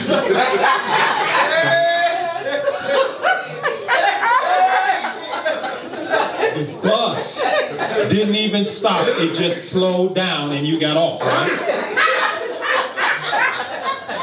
So it was a little bitty town. All right, and they raised their own food. The mall was Walmart, which was an hour away. We going to the mall. We get in the car and drive to the mall, and it's Walmart. They say, yeah, well, I'll meet you. How long you think you're going to be here? About 5 minutes. Unless we can drive another hour to another mall. But I'm not going into Walmart and spend all day. But they raise their own food. Right. And so the thing about it is that our system is totally different. And if we don't have a new system to be able to manage where we are, we're going to end up being unhealthy very quickly. So that's why I'm emphasizing, and I didn't get a chance to finish because I'm going to stop because it's 11 o'clock. But I didn't get a chance to finish it. But I'm going to leave some of this with Pastor Sutton to help you to work through your systems. Because it's important that you think through it. How do you bring in new members? How do you work through Women's Day, Men's Day? How do you work through your finances? How do you work through your discipleship process? All that stuff is important. Because if you don't, when we did our whole commission on stewardship, when I came to Oakdale, the first thing they did, and Reverend Sutton and some other can tell you, they was passing me envelopes. Every week, it was an envelope for this, the choir anniversary, you know, the Busy Bee Club anniversary, you know, I'm Tired anniversary, and we this, and everything was anniversary. And they would shove tickets in your hand every week, and it got tired. I said, listen, no chicken should have to die, and no fish should have to be deep fried that the work of the Lord go forward. It's through tithes and offering. And when we started doing tithes and offerings, instead of all that, they said, well, we're going to miss the gap. We're going to miss the money. We're going to miss... No, guess what? We never went back to that, and we never missed it in 17 years. Because I believe that the Lord will take care of His church. But again, there was a lot of fighting and a lot of issues that we had to work through. You know, poor Miss H, she was doing our little accounting and all that. Miss H is in her 70s. She doing the accounting and all that, taking out our little taxes, blessing all that. I said, Sister H, you know, and she gets sick, then it's, 3 weeks before we can get all the information and all that. And so you got to figure out how you going to do this. And then we done missed the tax deadline. We done this and all that. So I just said, look, let's get an accounting firm and a system so that we will be able to manage it better. And now as a result of it, we're able to manage and track our employees and our benefits much better. Because the thing about it is, you want the same level of excellence and expertise that happens at your job. You don't want somebody in the back room who doing the little things there and saying, "Oh Lord, have mercy, I think I'm off by." Oh my goodness, I think you know what? Well, here, listen, I'm tired right now. I can't figure out this check. But guess what? We'll get it to you next week, okay? We'll get your check next week, right? Do you want your job to be doing that? Waving the hand, we get it to you next week, and all that. We'll take care of it next week. We got you covered, and all that. And you don't want that. You want excellence, right? That's right. Why be good when we have the capacity to be great? That makes sense? All right, I'm gonna stop because I'm on the timer. Any questions? Anything? A lot of stuff I didn't get to, so that means I gotta leave some of this for rest. Any questions that people have? Yes, ma'am. So how did you solve the problem when you were talking about the builders, baby boomers, and busters, and millennium? How do you solve that problem in your church to incorporate everyone? Balance in the worship service. So I tell my worship leader all the time, Brother TJ is our worship leader, I always tell him, Kirk Franklin don't make my mama shout. James Cleveland make my mama shout. Amen. So you gotta have a balance in the music, and we gotta have balance in the experience. What we have at Oakdale now is 4 generations worshiping. So we can't have just one thing.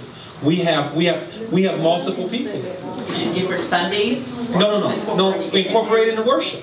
Because the thing about it is, Brother Harry had a problem with some of the stuff that we were doing. Guess when it stopped? When his grandson Jason and when they want to come to church. His children, when he see his children and grandchildren in church, Brother Harry will tell you in a minute, I don't mind the worship, sir. I got earplugs. Because he sees his kids. And when you see, that's why I'm trying to explain to you, the reason I'm doing this is that our children have to want to come here. We can make them come, but once they're 18 and 19 and 20, they're not coming anymore. And you're sitting there saying, why don't you come to church, Junior? Why don't you come to church? And then he comes, and then none of this stuff, we talking about, turn to hymn number 321. What a friend we have. And this guy just heard phenomenal music on the radio coming here. And we sounded like cats scratching on Sunday. He ain't gonna stay. And what do we do? Reverend Son knows this. Every pastor knows this. My first church, we have 5 choirs. Each of them had about 7 people in it. And I said, why don't we combine and say, oh no. We don't know. We always been this choir. We don't no. We've been the Susan Powell Ensemble for 40 years. And so I said, well, wait a minute. If we can't sing together here, how do we sing together in heaven? So then, because we have these different choirs who sing on these different Sundays, guess what? When people would come to me, they said, Pastor, my family reunion and some people from my sorority are coming. Should they come on the second Sunday? Should they come on the third Sunday? Which Sunday should they come? Because everybody knows that the music is different on each Sunday. And then, by the way, the second Sunday is better. And are you preaching on that day? Is it a possibility you may be away? Because what I could do is shift to the next second Sunday. You understand? And so now we all crossing our fingers and everything else when we come to worship because we don't know what our co-workers going to get. We done bragged about our church and bragged about our church and bragged about our church at work. Kind of my church. We got Family and Friends Day. And before you did the family and did all the announcements, you said, Pastor, who's singing Family and Friends Day? Why don't you kind of get some guests to come in and why don't you do something different? Can you tell the music people to, just to put a little something on it, because my friends are coming? And guess what? If we don't have a consistent system for our worship every Sunday, people only going to come on the second Sunday, or the third Sunday, or the fourth Sunday. Wow. That's why these systems are so important, because they become barriers. When I say, I want it to be excellent every Sunday, so no matter what Sunday you come and bring your friends, they're all embracing. Is that making sense? Any other questions? Somebody have any questions? Any parking lot questions? Any pastor rush through everything questions? All right. Thank you all so much. I'm sorry that I didn't get a chance to get to stuff. I just sorry about that. Thank you. Oh, we can do better than that. We thank God. What a wonderful presentation. And we want to give you a break, but I wanted to make sure that you feel comfortable and safe enough to ask questions, even ask the questions that you think your friends may ask or that you may have heard as it relates to this. Anything at all? Yes, Evangelist Tracy. And maybe just speak up just a little bit, because I don't know, Chris, is the camera able to speak, pick up the questions? Oh, the questions? Yes. Well, I'll just give Evangelist the mic. Let's give mine. I just wanted to ask you, Dr. Griffin, how does the Stewardship Commission, how does it look today? I mean, after you've done the changes and you've implemented the changes, how does it look today? And how does it work as opposed to how it did before you came and now that you are there? Yes. So the Stewardship Commission, the job of them was to look at how we handle our finances, to look at how we, the club, the ministries, and how they handle everything, to come up with a system for us. And they did. They worked through it. So, for example, rather than us doing our own in-house payroll, we now have a service to do that. Rather than us doing our own sort of taxes and stuff, we have a service to do that. Rather than us really sort of coming up with our own, time cards, there's services that helps us do that to keep track of it even better.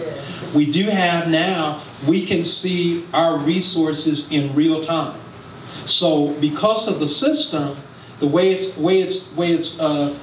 monitored is every week now, I get a list of every check that was written in a report. I get a list, of all of our balances. And I get a list of how, a statement that indicates how we're year-to-date on our budget. So that's called the pastor's dashboard. So now I'm able to see that. And I get that. The chairman of our deacon board gets it, the chairman of our trustee board, the chairman of our church board. They all get that dashboard just like I get it, so that they can be able to see where we are in real time. And what we're looking for is, I'm not looking for, to be a police as much as I'm looking for anomalies. So for example, everything needs to have some backup. So why would we spend, if I see a check for $6,000, there ought to be a requisition form for that.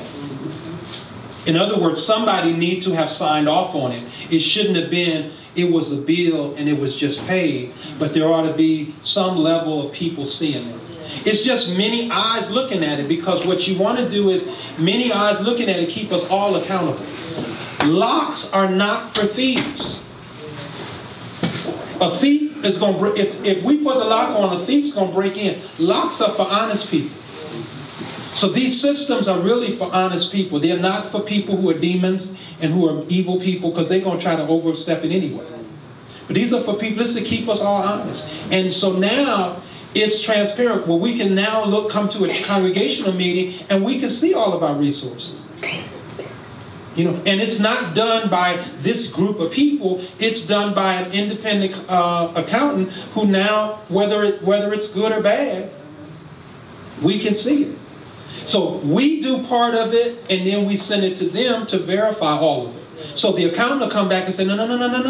That's not how, You can't put that there. No.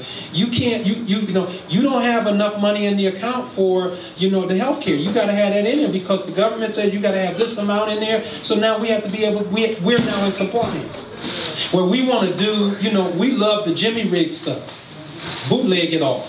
Well, you can't bootleg at that point because you got too many eyes looking at it. So that's why, and it helps us to be a much more transparent congregation. And we do rotate our leaders. So anybody who tells me that they're fine in their position, that's dangerous. Particularly around my money. Because you ought to be able to rotate people who doing your resources like that. You ought to be able to rotate. I don't want everybody counting my money. Because I learned that from Antioch. That there were two people who were collaborating, and they were collaborating with money. Because in their mind, we were working hard for the church, so why not, take this and hand that, and, Junior needs some shoes, so what we'll do is we'll become the benevolent fund of the church. Why don't you give him $50? Well, we didn't tell you to give him $50. You made that decision in the room. And so that becomes a real problem for us if you don't have a system in place. That's why we put the cameras up. When people are afraid of cameras, what you doing that you scared of them? What you doing that you scared of a camera there? And you only in there an hour or so counting money, and it's a bunch of y'all in there, so y'all got food and everything else in there eating. What else are y'all doing? Why are you afraid of cameras? Because then when the camera went in, and we have them at OVEC, we got a camera right in that trustee room. It's recording everything. Smile, you on candid camera. Absolutely. And the thing about it is that we didn't really have a problem at Oakdale, but those systems needed to be in place. We have a system in place for cameras, or even in the hallway. One lady left the school, walked out, and moved a cone and fell on the ground and told us that she had slipped and fell. She wanted to sue the church. Okay. So she come to me talking about, I fell and I can barely make it. And so she said, what I'll do is if you give my child free tuition, I'll just pass that up. I won't do no lawsuit on the church. I said, well, you need to do a lawsuit on the church. Because I'm sitting there looking on the screen, I'm watching on the video where she moved the cone. I'm looking at it. So we go, she brings her lawyer in, and he's all this, and we gonna sue the church, sue the denomination. I said, okay, no problem. I said, so what day you want to go to court? Well, we can ready to file the stuff. I said, well, before you go through all that, well, why don't we look at the evidence? She sees the lady moving everything, and he turns around and he walks out the door. He don't even say goodbye to her. He just walks right on. Again, these are systems that you have to have in place to protect the church. That's why you all think that this stuff is about, we want to control, we want to, it's not about, it's a system to protect all of us. And anybody, when they ask me about being accountable for the resources that I am responsible for, and I don't want to be accountable, there's something wrong with that. There's something wrong when they say, okay, you went to Hampton and we'd like to see the receipts. And I said, well, I don't need to show you that. No. There's something wrong if the pastor don't want to show receipts and yet want reimbursement. Right. Something wrong with that, right? And so I'm saying, if I have to be held accountable, then everybody else needs to be held accountable. You can't just do what you want to do because I can't do what I want to do. But at the end of the day, if we don't have these systems in place, guess what's going to happen? People are going to lose faith in us like they did when I was at Antioch. They lost faith in the people. You couldn't even, to the point where the trustees would stand up and say, we need such and such, and people would just laugh and say, I ain't giving no money to them. Because they saw that it was not something The system wasn't in place. So commissions help you think through it. And you want to have a group where it's not just about the pastor, it's really about the church. Because Pastor Sutton, something could happen to him, he could leave. And guess what? You have a list of pastors, all them people gone. Some have died, some have retired and moved on. But you know what? Guess what? You still here. So if you don't have systems in place to protect your ministry, he leave. He can leave. Your pastor has his doctorate.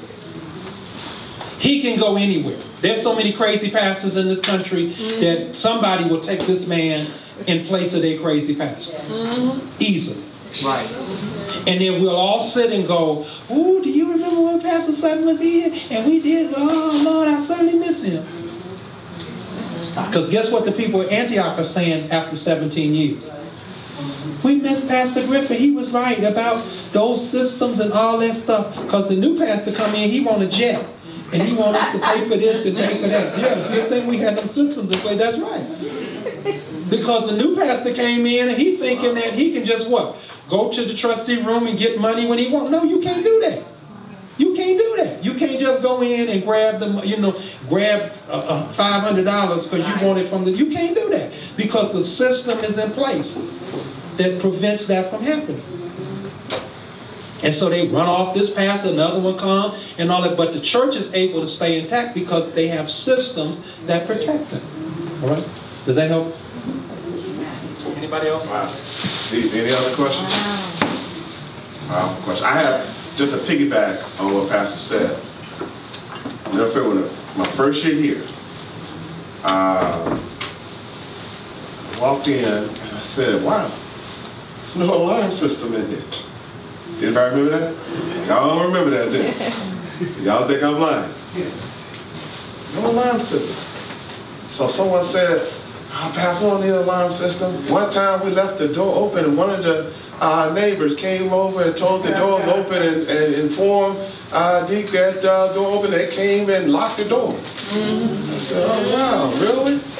Praise the Lord. My wife and I went off on vacation. Remember that, babe? In July. Rev didn't want to call me while I was on vacation, but y'all know what happened? While we were gone, someone knew exactly what to say for us. Wow. Took it down the stairs. Wow. Broke the floor, the base floor there. We had to replace that, damaged the railings. I'm so glad they wasn't that smart because they got it down, but they didn't know how they were going to get it through the door. Y'all don't want that, I'm telling you. And guess what ended up happening? Pastor, we better get an alarm system. Wow.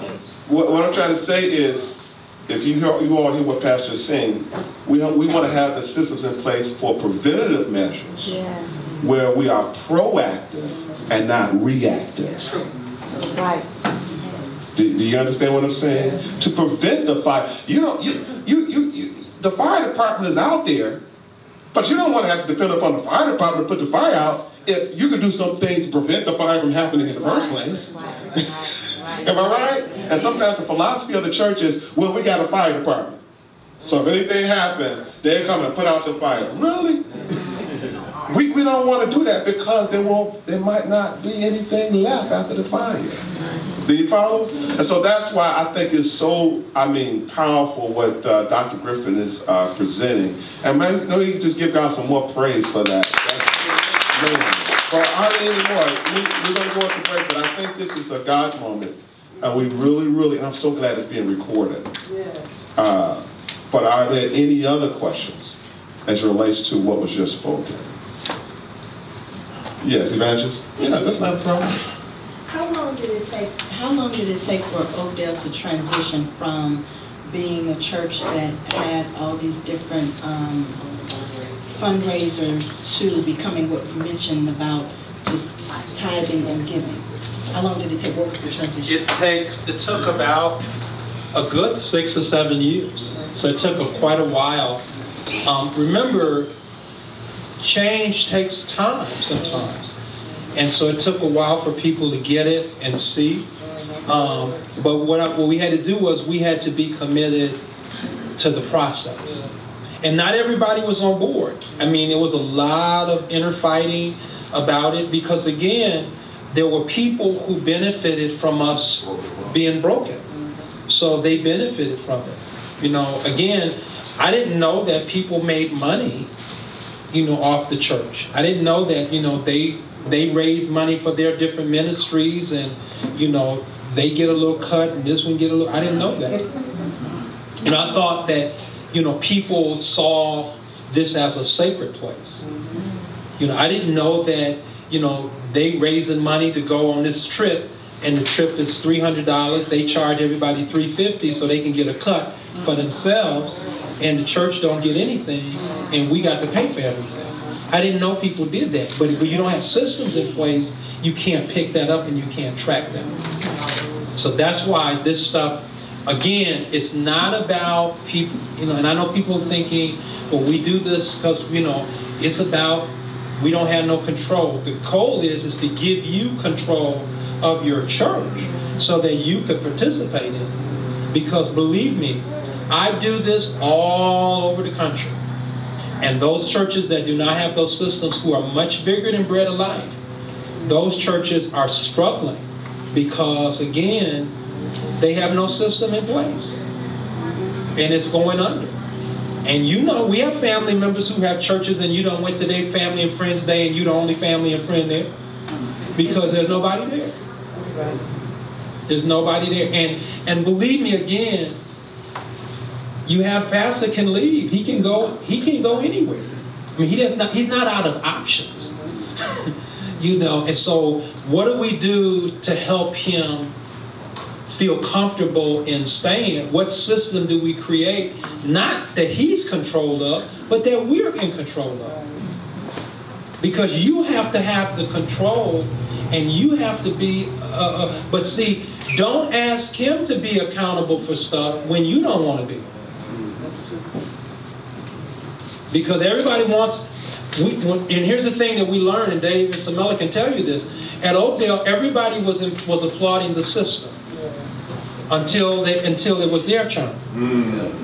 See, when everybody we've renovated our sanctuary, and I'm telling you, there was a task force that put together the renovation of the sanctuary, you know, for us to do weddings and all that. This task force, how we were going to do weddings and all that. And they said, well, if you're a non-member, we should charge you, you know, $1,500. Or they came up with the fees. This group came up with the fees. 2 people on the group, children got married and who weren't members of the church, and wanted to know if the fees could be waived. See? And then got upset because we said no, the fees couldn't be waived. Because you created the system, and now, but you enforced it for everybody else's family. But now it was time for your family, you don't want to enforce it. Let's not even talk about the renovation, what that costs. We're not going to talk about the renovation. Because again, when we started to renovate the sanctuary, yeah, we had to go to Simeon and stay in Simeon for almost 6 months. And guess what ended up happening? A whole group of people. Simeon is literally down the street from Oakdale. You would have thought that we had church in Beirut. Because people didn't want to come. When y'all get back to the church, we'll come back. Let me know. And the same people that dogged out the renovation were the very first ones that shouted, boy, you had to get 2 or 3 state nurses and ushers to get there because they had fallen all out in the new sanctuary. Yeah, they invited everybody. All right? Great stuff. Oh, phenomenal. Thank you. And you know, give God some praise for it. It's wonderful. Wonderful stuff. And I'm going to say this, and we're going to go to break. Since administration, she's headed up the commissions on stewardship and had done a fabulous job with that. Fabulous. You got to give God some praise for that. We'll see more even more soon on that, as she does a presentation later on after lunch. And then Tiffany Warner, she took on the commissions to the youth, and they did a wonderful job with that. You got to bless the Lord for that. But here's what I'm saying as it relates to the commissions and the systems. The commissions help to reveal the various growth areas in our systems, and then begin to give recommendations on what we can do in order to shore up or help to make that transition. in those dysfunctional areas of the system. And I'm gonna tell you something, I'm so glad they did such a fabulous job, because so many things I saw, I said, Lord, I don't know how, you know, it's just like, oh my God, what did I do? And I'm thinking as a person who can prevent fires. And I'm gonna give you all one, and the reason why I bring this out is because of the commissions that we're doing already on stewardship. Listen to this. We do the offering. Now listen to the system. Now this is not to knock any, it's just to reveal a dysfunction in the system, not the people. When we do the offering, we have the deacons line up. Remember, you see in the back and everything, right? They line up, and there's security helping them to get the money up there. That's all. I mean, it's like, whoa. But when the benediction is given, there's nobody watching what's going on. Anybody can go up the stairs. You get what I'm saying? Dysfunctional system. Anybody can go up those stairs, right? And they don't have to come back out this way. They can go back out through those doors and nobody sees. Nobody standing at the door of the treasurer and the assistant treasurer while they're counting. They're counting, we can say this all family. They're counting, and everybody's gone but them. There's nobody doing a sweep of the building to make sure no one's hiding or anything of that nature. And they can easily come up there, nobody knows. Take whatever's there. I'm not really concerned about what's there as much as who's counting that, the people. And nobody knows, because nobody's going to come back to church till Wednesday. The only people know is the family. So, well, where's such and such? Where's such and such? Do you all understand that? Do you see the dysfunction in that system? Or if something happens to our assistant and our treasurer, who else knows the system? Anybody raise their hand and say they know everything they know? Do you understand that? I'm bringing that out to say that our wall is good, but it ain't perfect. And the purpose of these commissions is for us to fill in the broken parts or pieces so that we can present a wall to God that is without spot or wrinkle. Can the church say amen? Amen. Do y'all feel me on that? So that's just one of those, but there's areas throughout the ministry. It's not perfect, that we're looking to begin to build brick by brick. And I'm going to say this and then we'll move on. It's a guarantee. This is why I really commend those who are over the commissions. I've seen it under Dr. Griffin. Is that there's always people that's going to get offended. It's inevitable. But it's not about the people, it's about God's church. And so we as a people have to have tough skins and say, you know what I do is not perfect. It's not perfect. So anybody want to get better? Anybody want to present something even greater to God than before? Like, I love what Dr. Griffin said, where he said we can do good, but we have the potential to do better or even greater. We're going to do a commissions later on this year on discipleship and worship. And it's going to be dealing with a lot of those things he's talking about. There's still going to be some people offended. They're going to get angry. I know I'm going to get some calls. I know I'm going to get all those different things. I'm prayed up. I know God's going to watch over me. But at the same time, they're even going to come at you a little bit as you deal with these various things. But I do believe this and know this. I've seen it with my own eyes. To God be the glory. That when I worked under Dr. Griffin for those 9 years, I didn't even realize it because a lot of stuff was being done that I didn't even see till after the fact. But the ministry doubled. It doubled in the 9 years I was there. Wow. From 1,000 to 2,000. Wow. Do you know what I mean? I'm talking about souls saved. So what I'm saying is, I'm willing to take a beating. I'm willing to take people being mad. I'm willing to get the calls and, I'm offended. Well, what is this and what is that? Because if the end of that is fruit and people getting saved, I say I'm willing to endure the cross. I'm willing to endure the suffering because I know resurrection is 3 days from now. Do you all understand what I'm saying? The concept, the fruit is worth the pain. And so I pray that you all will march with me as we follow Christ, as we build on this wall that has been in existence for over 45 years. And I do believe the work that he has begun in us, he will finish it until the day of Christ Jesus. Anybody believe that? Come on, give God some praise. Wonderful. And give God some praise once again for a wonderful, wonderful presentation. And Dr. George, pretty soon he's getting his doctorate, so I'm already prophetically speaking that. Dr. George, we thank God for you, Melendez. Wonderful, wonderful presenter. He's going to come after lunch, because it's about lunchtime now, isn't it? Okay. They're still getting ready for it? So how about we do this?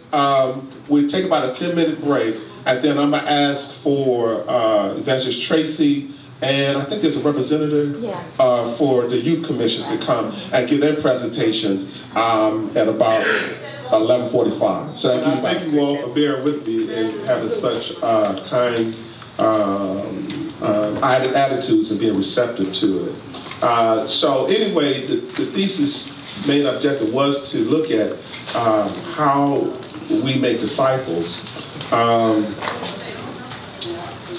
And so therefore, I wanted to make sure I taught it first from a biblical perspective, and then to begin to put it in action slowly but surely. I'm on my 8th year, and I wanted to make sure that I heard from God, and God released me to begin to start looking at, remember I talked about examining the walls and all those other things that Nehemiah did, and then beginning to fill in the cracks, the holes, to begin to fill in those areas where there might be brokenness.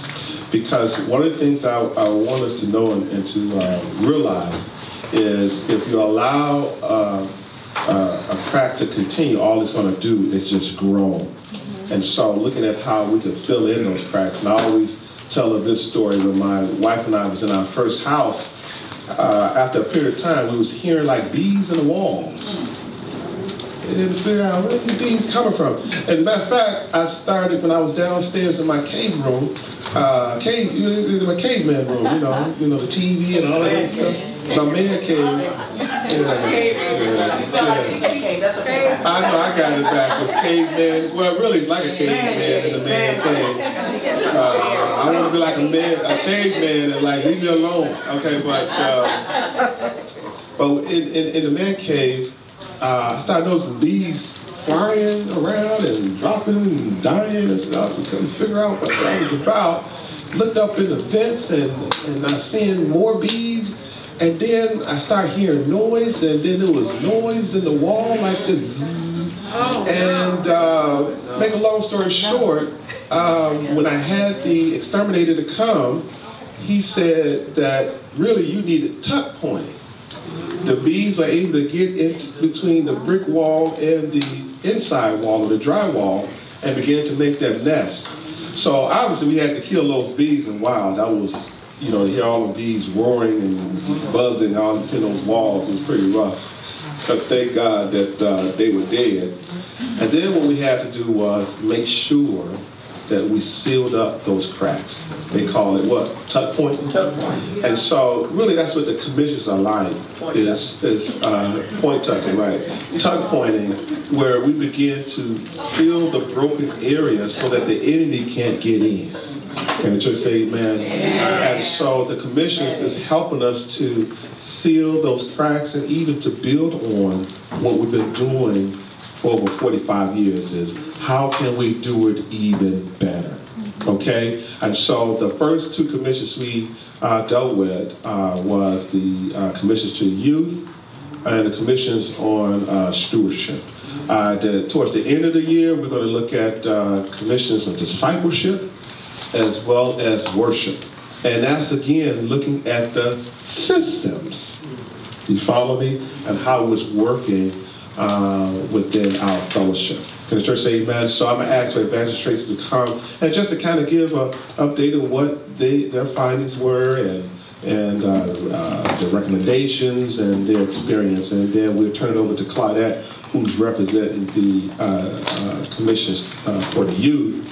And they're going to give us she's going to give us some updates also. And I just pray that you all continue to be prayerful as we build on the walls. Can the church say amen? So Evangelist Tracy, would you come and just kind of share? Amen. Come on, let's give me a hand.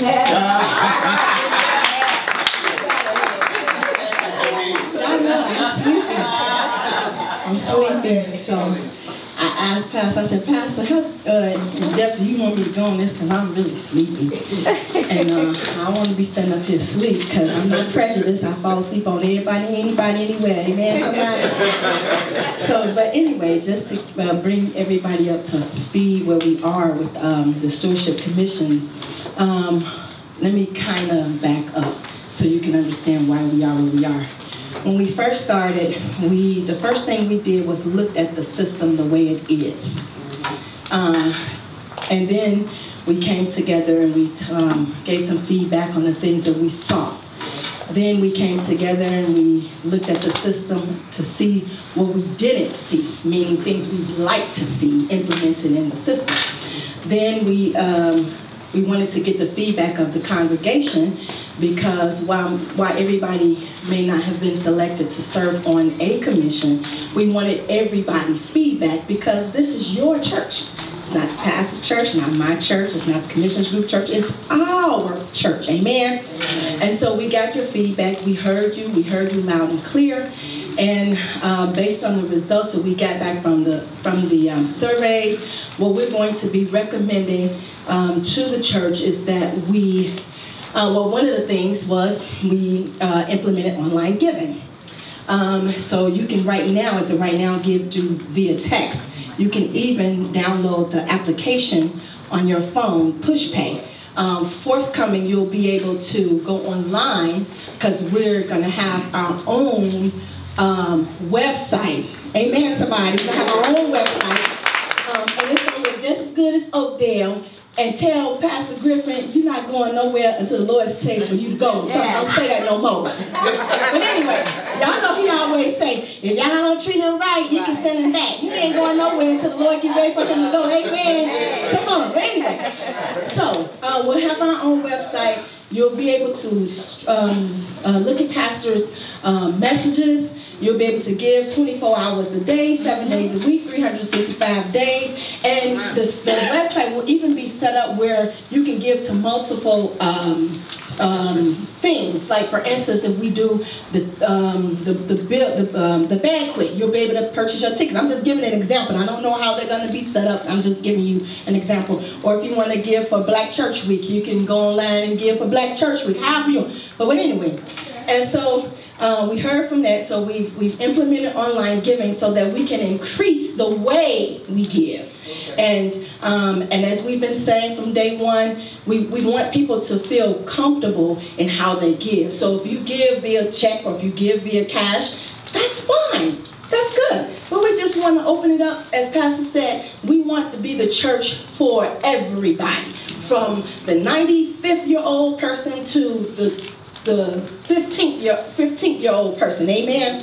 And so we implemented the online giving thus far through PushPay. Some of you tried it on Sunday, and as I received the report, we got 26 transactions from the time we introduced it to you to the time today. Wow. And I want you to know, amen, and I want you to know that as I said Sunday, I am a firm believer of doing it first. I'm not going to ask you to do something that I wouldn't do. So just as we were on the phone with our coach and he was walking us through how to do it, I did it. And then I gave on Friday at the Good Friday service. And then my husband and I, when we got paid, we gave our tithe. And now we set up for recurring debit to have our tithe taken out. Because that's convenient for us. that's where we are. Of course, you know, as Pastor Griffin was saying, as Pastor Sutton was saying, there's always going to be some opposition because we don't like change, because a lot of times change to many of us means, well, the current way you were doing things is not acceptable anymore, or it's a better way of doing it. It's a million ways to do one thing. We just want to move to the place where God will have us to move. Amen. And guess what? All of us are part of that move. Amen. So anyway, so our recommendations is going to be that we, after researching the different systems that we can use for online giving, after speaking with our treasurer and our assistant treasurer, after hearing from you, our recommendations to the church is going to be that we expand our financial team, and that we're going to also recommend that we rotate the financial team, because we are a church that is growing, and we need to grow with the church. It needs to be a church that can handle today, tomorrow, next year, next month, next week. And the only way we do that is if we be open to change. And so that's going to be our recommendation. Anything else?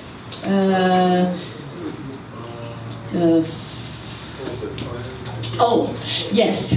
And so we want you to know that we were thinking of Reggie and Dina too, because we know that this pulls them away, even though they don't think it do, because you know Reggie will be here all day, because that's just the type of person Reggie is, and ain't nothing wrong with that. But we want you to know that we were thinking of Reggie and Dina too. So we're also going to look at talking to some professional accounting services to help us with our accounting, so that Reggie and Dina are not here all day on Sunday, so that they can go home like the rest of us. When we leave, when service is over, they can go home and enjoy their families just like we do. So we're going to be looking at a recommendation of implementing an accounting service that can help us handle our growing finances, because I believe the church is getting ready to grow dynamically. And if you don't see it, I'm sorry, but I see it. And just like we grow from when we were over there across the street, we grow it over here, and I see another church. I see a bigger church. I see a bigger style. I see where we have a big office as opposed to just Gigi having an office. Amen. I see it. Now, I may not be here. I don't know when it's going to happen.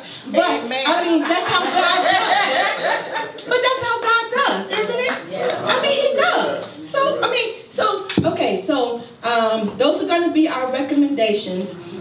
So we're just about done with everything that we had to do. We want you to know, as I said from the beginning, we're going to be completely transparent with the church, because transparency breeds trust.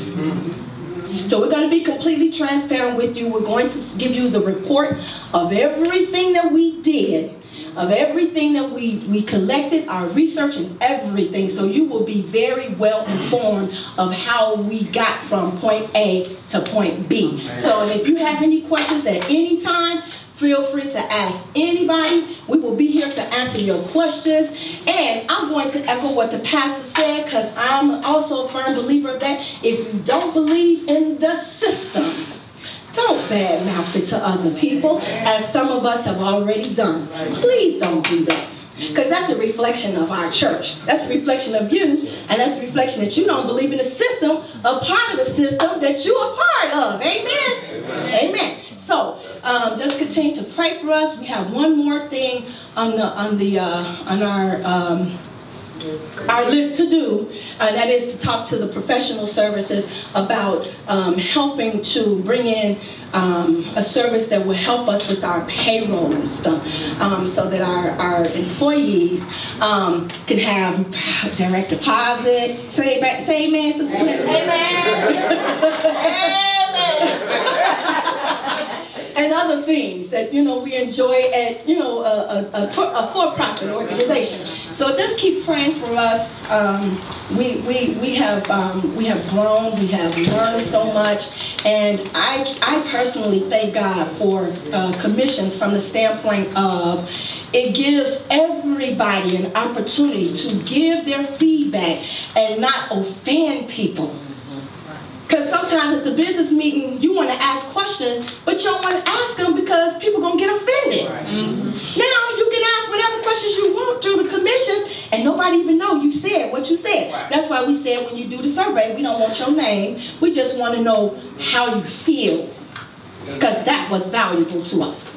So, is that it? Yeah, I think. Okay, I'm running out of things to say. So just keep praying for us. We have one more thing to do, after which we will give you a report.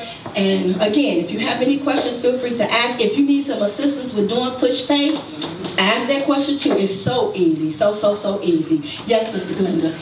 You said rotation of the payroll, not payroll, I'm sorry. Financial? Yeah, what was that? Yes, we don't know how often, but one of the things on the survey was that we would like to see implemented is a rotation of our finance team. Don't know how often. We would have to vote on that probably. I don't know how, the Constitution, all that stuff go, but yeah, that's a recommendation we're going to make from the standpoint of, because our church is growing. And just like Pastor Griffin said up here, and we're not saying that this could happen, but it could. If something should happen to our finance team, the church needs to be able to keep the same level of consistency as it was if they were here in place. And they're not going to do this forever.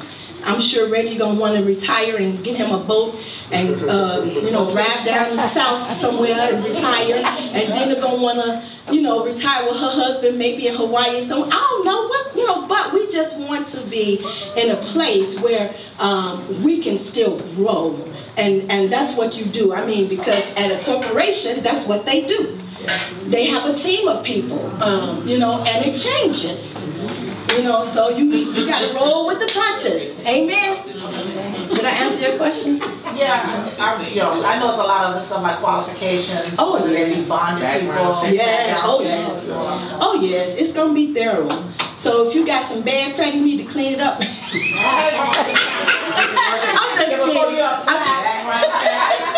I don't know what the qualifications gonna be. We don't even know none of that. And let me just use it as a quick story. Somebody recommended someone to help me in the office one time. And as I was talking to them, and I was like, so tell me a little bit about you. They had been in jail for check fraud. They were making their own checks, and I was like, no, I don't think I have anything to do here. Right. So, I'm just saying you have to be careful. You can't trust everybody. Right. And I think that's very important. And that's why when they made the recommendation, one of the things I did is you utilize the people who already been utilizing, like Bertha Lee, like Brenda Jordan. You know what I mean? People like that everybody already know. And then you begin to train. And what we're looking at is where Deacon Reggie and Dina, they could be in the office as many times as they want, but they don't have to be in the office. Right. So Deacon Reggie, if we have a rotation where I actually asked 6 people, it would be 6 people in all. It would be Dina, Reggie, Brenda Jordan, Bertha Lee, Charmaine, who's over the Building Fund Committee, fundraiser, Evangelist Tracy, who's over the Stewardship Commission. So now you got 6 people. And they may count the money. Deacon Reggie wouldn't have to count the money maybe about once a month. You get what I mean? And then Deacon Reggie can stick around if you want. Or Deacon Reggie say, you know what, I'm going home, y'all just report to me and let me know what the count is. You see what I'm saying? So it does 2 things. Not only does it free up Deacon Reggie and Dina, it also helps us to fulfill the Great Commission. It talks about discipleship and you training people to do what you do. So if something should happen, the church keeps moving forward. Do y'all understand that? Does that make sense? So that's a recommendation. And that's something that churches do across the city. That's not anything new, that's just something that occurs. So those are some of the recommendations there. And what we're looking at doing across the board is looking at how we can do ministry more effectively and even easier than before. Do you follow me? And there is something that someone said that we're going to turn it over to Claudette. But I thought that this was really good. I wanted to write it down as it relates to discipleship. There was something that was said that I want to make sure I read it, where it talks about the 4 steps of discipleship. And we was talking about discipleship, Reverend George and I, and this is what it said, 4 steps. The first step is the person watch you do. They watch you.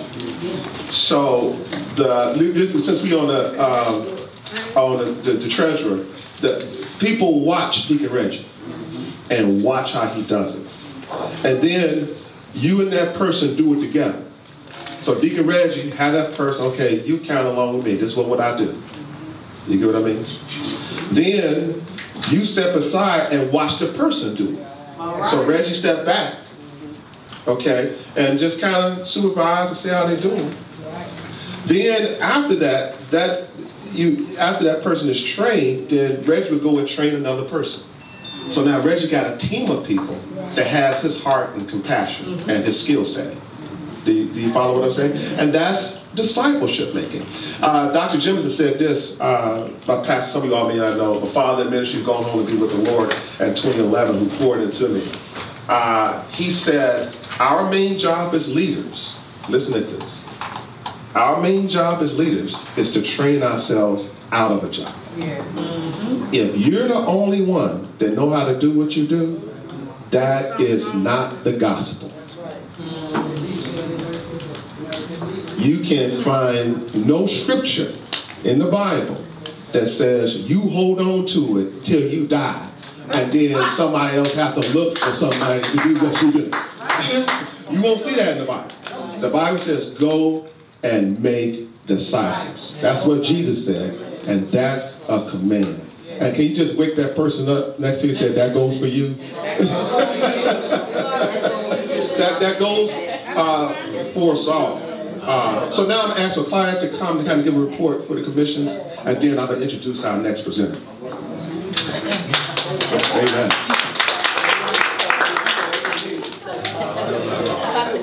Good afternoon, everybody.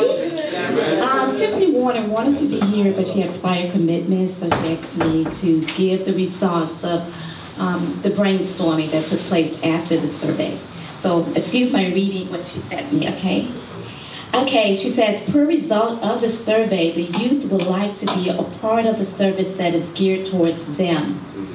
I spoke with the pastor, and he gave his okay to begin this on the second Sunday of July the 9th. Woohoo!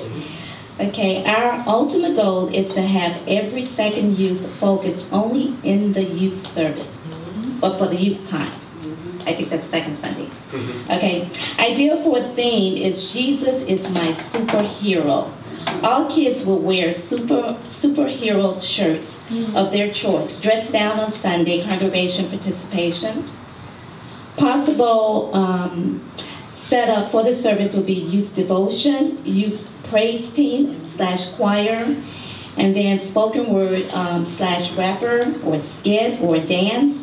Sermon geared towards youth. Reverend House, I believe he'll be a part of that. Offering newscast, that is recorded announcements featuring our youth, and then altar prayer and benediction. Snacks after service, nachos, pop, candy, etc. And that's it. Any questions? I'll try to answer them. Again, this was as a result of the brainstorming after the surveys were collected. So we're still working on it. Okay. Thank you. Thank you, Claudette. Wonderful. What we're looking at is celebrating our youth. Everybody has room at the table. There's room at the table for everybody. Man, I'm just backwards today. There's room at the table for everybody. So in other words, you have a say in what you would like to see. And one of the things that I think was a trying time for me coming up as a youth was, I never felt like I was a part of it. Yeah. Am I right? And you had to struggle your way through it. That's true. The sermons went over your head. You know, my son, he loved me, but he like, Dad, worship service is boring. You know, he's like, look, you know. And so how can we make the services appeal to guys this age and younger, when I think about blues babies, you know, and then when we think about the children, you know, how do we accommodate our children. There ought to be some consistent ministries to make sure that the gospel is presented to them just as much as it's presented to an adult. Does that make sense, you all? That's why you have children's church, youth church, and we begin to make sure we make meals specifically for them that they can chew on and really, really work with. Then, as you think about youth, they're relational too. You know, they like to talk, they like to connect. You know, they want to get to know you. You know, they want to, you know, I just bring my son out. He might ask you some questions that he may saw some on YouTube like the other day. Like, Dad, this is what I saw. And I'm sorry to use an example. I'm sorry, son. No. It's all right. But we was discussing that. But here's the point I'm making is that he's not the only one. These youth have so, as Deacon Richard, these guys have so many questions. And we got to have things conducive for them to be able to present those questions. And they can't do it in a worship scenario where they hear the preacher talking about bills and, you know, suffering and, you know, and marriage issues or, you know, I mean, the kid's like, okay, I'm not married. You know what I mean? You know what I mean? You get what I'm saying? So we be able to connect with them. So we're looking to explore those various avenues to make sure that everybody get their meal. Am I right? Yeah. And I wanted to share this praise report before I go into the before I go to our presenter. What did I do with my phone? Lord have mercy, I lost my phone. I wanted to read what Blue. Oh, here we go. I wanted to read what Blue as relates to the push play. I'm gonna bust her out. First of all, I just said Blue is getting married on May 6th. Amen. To a birthday. So we are looking forward to that on May 6th. At what time, Blue? 2 o'clock. 2 o'clock. But I love the text that she put as a result of the stewardship. She said, man, I love BOL. I just sent my tithes. I love PushPay app. My church is on point with the changes of the world. We want to hear more and more testimonies like that. Can the church say amen? So I'm excited. I hope you all are excited what God is doing in the midst of us. Now we have a person in our presence that I consider to be just a great honor to talk to and an honor for him to be here, who's well known throughout IBSA, Illinois Baptist State Association, which we are part of, which is connected to the Southern Baptist, okay? And within the state of Illinois, Southern Baptist, I think it's like almost 1,000 churches or so. And so they are truly hard workers. I thank God for them, IBSA. Can we give God some praise for them? They Adams, all those guys who do a wonderful job in serving the churches within the state. And Reverend George Melendez, he, I think, works with the church planting, right? In that area of church planting. And I'm just going, I've heard a lot about it. He was highly recommended.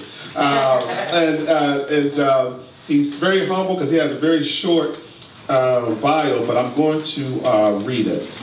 My name is George Melendez, married to Anna Melendez. We have 3 boys, George Jr., Isaac, and Melvin. I'm originally from Honduras, Central America. I've been working for Illinois Baptist State Association as Hispanic Church Planner Catalyst for 16 years. I hold a BA and an MA in theology from Central America Theological Seminary in Guatemala, Central America. Presently, I'm working on my dissertation to obtain my doctorate in ministry on leadership through Midwestern Baptist Theological Seminary in Kansas, Missouri. Come on, give God some praise for him as he makes his way. You want to do a PowerPoint, right? Okay, and so, can you help me out? Can you help us out as we get ready to transition into this time? And the reason why I asked him to come is because, thanks, Steve, is because in talking about the walls, when you look at Nehemiah, the walls were about the community. Are you following me? It wasn't just about the small group of people, but it was about the city of Jerusalem, and even more so, it was about the nation of Israel. So what I'm trying to say is, when we talk about building walls, we can't think of just ourselves. Tell somebody it's bigger than us. Bigger than us. It's bigger than us. We're talking about the community and what's happening in our community. And there's a significant shift in our community. How many of you all live in Inglewood, West Inglewood, in the community? Okay, yeah, quite over half the church. And I think that's really the whole church. It's at least half the church that lives in a community, which is a wonderful thing. Excellent thing. Amen. That's wonderful. I think that's the way it should be, because it's a reflection of the church being connected to the community. What I want us to be aware of is that there is a shift in our community. Do you all follow me? Yes. It's not all African American. Am I right? It's more multicultural than you think, and it's growing by leaps and bounds faster, I believe, than we think we expected. And I know those who raise your hand, if I ask the African Americans to raise their hand whether or not they got some Hispanic neighbors, I'm sure you would say yes. And so what we want to make sure we do in building the walls, that we build a wall that reflects the community and not isolate ourselves from the community. Right. I only got one clap on it. We must do that. And so that's enough for me. I'm going to turn it over to Reverend George Melendez. Come on, give God some praise for him as he comes in his own way. Come in your own way. How the Lord lead you. Amen. God bless you, church. This is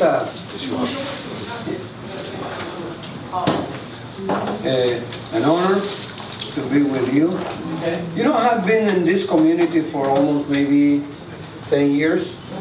We're praying for the Latinos, passing Bible tracts from western to, to the west. And that's the meaning of being missional, or doing the mission of God. When I ask people to share the gospel, I tell them not to go fast in telling the story to somebody. I ask them to pray. Invest a lot of time in praying for your community, for your friends, neighbors, and you're going to see results, So let me introduce myself. My name is Jorge Melendez. As the bio said, I was born and raised in Honduras, Central America, out of a Catholic family,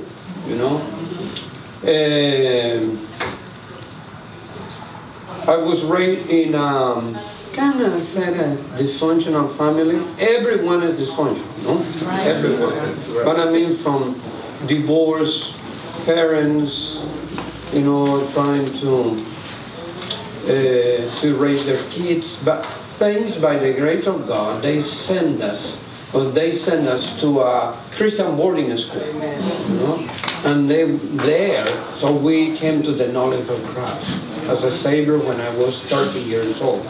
So that's mean a lot in my life. Be Catholic and then receive Christ, and I really experienced what is the meaning of being an evangelical in a Catholic environment. So, which is very different, How to share the gospel, how to tell people that they're lost, and there is only one way of salvation through Jesus Christ. That's a lot of things to do.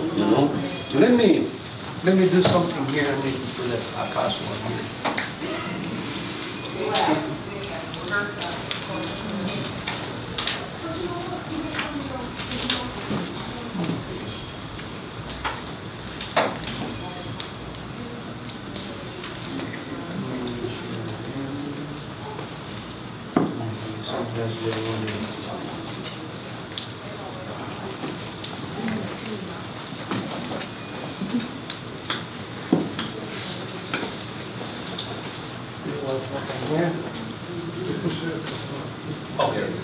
Okay.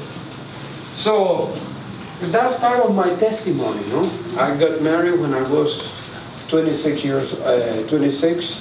in Boston, Massachusetts. And then we moved with my wife to Montreal, Canada. So we lived there for 7 years. Before that, when I was at the university, I started my first church in my country, in the capital of Honduras, when I was 22 years old. So God called me to the ministry when I was at the university, trying to get a doctoral degree and be a doctor. A doctor, not a minister, but, a physician. But that I didn't finish, and God called me to the ministry of the gospel, So since that day.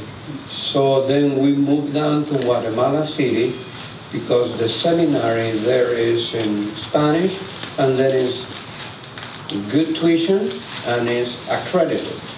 That's why I'm starting with the Midwestern Baptist Theological Seminary, because of the accreditation of the, of my diploma. Then this is not about diploma. This is about ministry. I tell to our pastor, our potential pastor, or potential planters, this is not a matter of diplomas. This is a matter of calling, Bible, okay, love the lost, disciple people, and then you're going to see a church started. So we don't plan to build a facility to start a church. No. We start churches through discipleship, to sharing the gospel. And we grow in Christ, and we grow as a church when we reach out the lost and disciple them. Okay, that's the way, that's the meaning of the Great Commission. It's not about doing ministry on Sundays, and the rest of the week we don't share our testimony, we don't share Christ, we don't invite people to church, or we are not discipling people, we are not praying for our communities. No, it's about praying for our communities, sharing the gospel of Christ with friends, neighbors, co-workers, wherever cross in our living, activities, daily living activities. That's the way. I'm telling that because you don't know me. I can tell you many things about working for RBSA for 16 years, but that's not the main point. It's because we are one body in Christ, because we are the church. We as leaders, we have something in common about race, about ethnicity. Is our Savior and Lord, Jesus Christ. He changed our life. That's the meaning of the gospel. That's the meaning of the, can I say, evangelical church?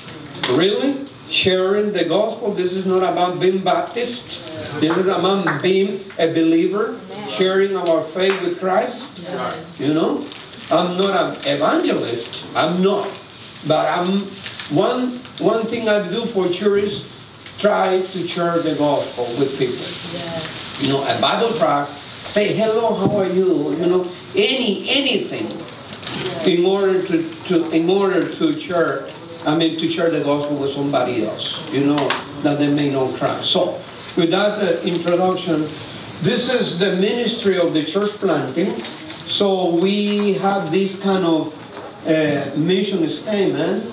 A New Testament church within easy reach of every person in Illinois.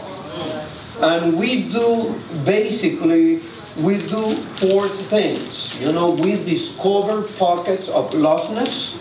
So where there is not a church, or where we have a church, a Southern Baptist church that could be Afro-American, could be an Anglo-Saxon church, or Anglo church, or whatever, but we don't see an ethnic church different from our ethnicity. Could be a Korean, could be a Chinese, or could be a Latino church. So this is about how can we share facilities, how can we share resources in order to build the kingdom of God. So we invest our time, we as a church planters, we invest our time in praying for our communities. On Thursday, I asked one of the potential planters to come with me, and we invest a good time praying at the Plains in a mobile house area with a lot of Latinos living there. And we pray, we were praying, God, we are here not because we know someone else or somebody. We don't know a single person here, but we know that these people need Christ. They need Christ. So that's why we were praying, to see how can God open a door, an opportunity to start a Bible study and see a church study there. That's happened with Mario Aguirre about 2.5 years, that he has the desire to start a Bible study, a new church. And I told him, so you're going to start a Bible study? Yeah. Who's going to be the people that you're planning to invite? My neighbors. And that's the way he started a church. And he's reaching out his neighbors, people that he relate, and he lived in that neighborhood. In a block party, I remember 2 years ago, he told me, we're going to switch to the neighborhood block party. We're not doing a Christian block party. We're going to be in their block party. We're going to give them hot dogs, whatever. You know what I mean, no? They were there with that noise. You know what is the meaning of neighborhood block party, no? Everybody's doing whatever they wanted. But they opened, their house. People came in, came out, and they provide them some refreshment, hamburgers or whatever. And that was the connection, how they connect with the community. And they have been working with the school that is across the street where Mario lives. So that's the way we're trying to discover where God is working, just to join with them in His kingdom. That's the way of doing church planting or doing our evangelistic ministry. So we discovered a pocket of lostness, and we had to discover planters. In our Latino ministry, the way that we discover pastor and planters is doing two things. We have a mentoring process. We have grown leaders that are embracing new planters or potential new planter or pastor, and we trying to disciple them into the ministry, doing 2 Timothy 2:2. That's only for ministry purpose. They don't have a diploma. Maybe few of them, they have only elementary school. Some of them maybe high school. Some of them, like Pastor Roberto, maybe 7 years ago, an engineer. He worked for Abbott, and now is Hospira, and now is another big corporation. He was a deacon in one of our churches, and I told him, God is calling you to the ministry. How come? Yes. And now he's a pastor.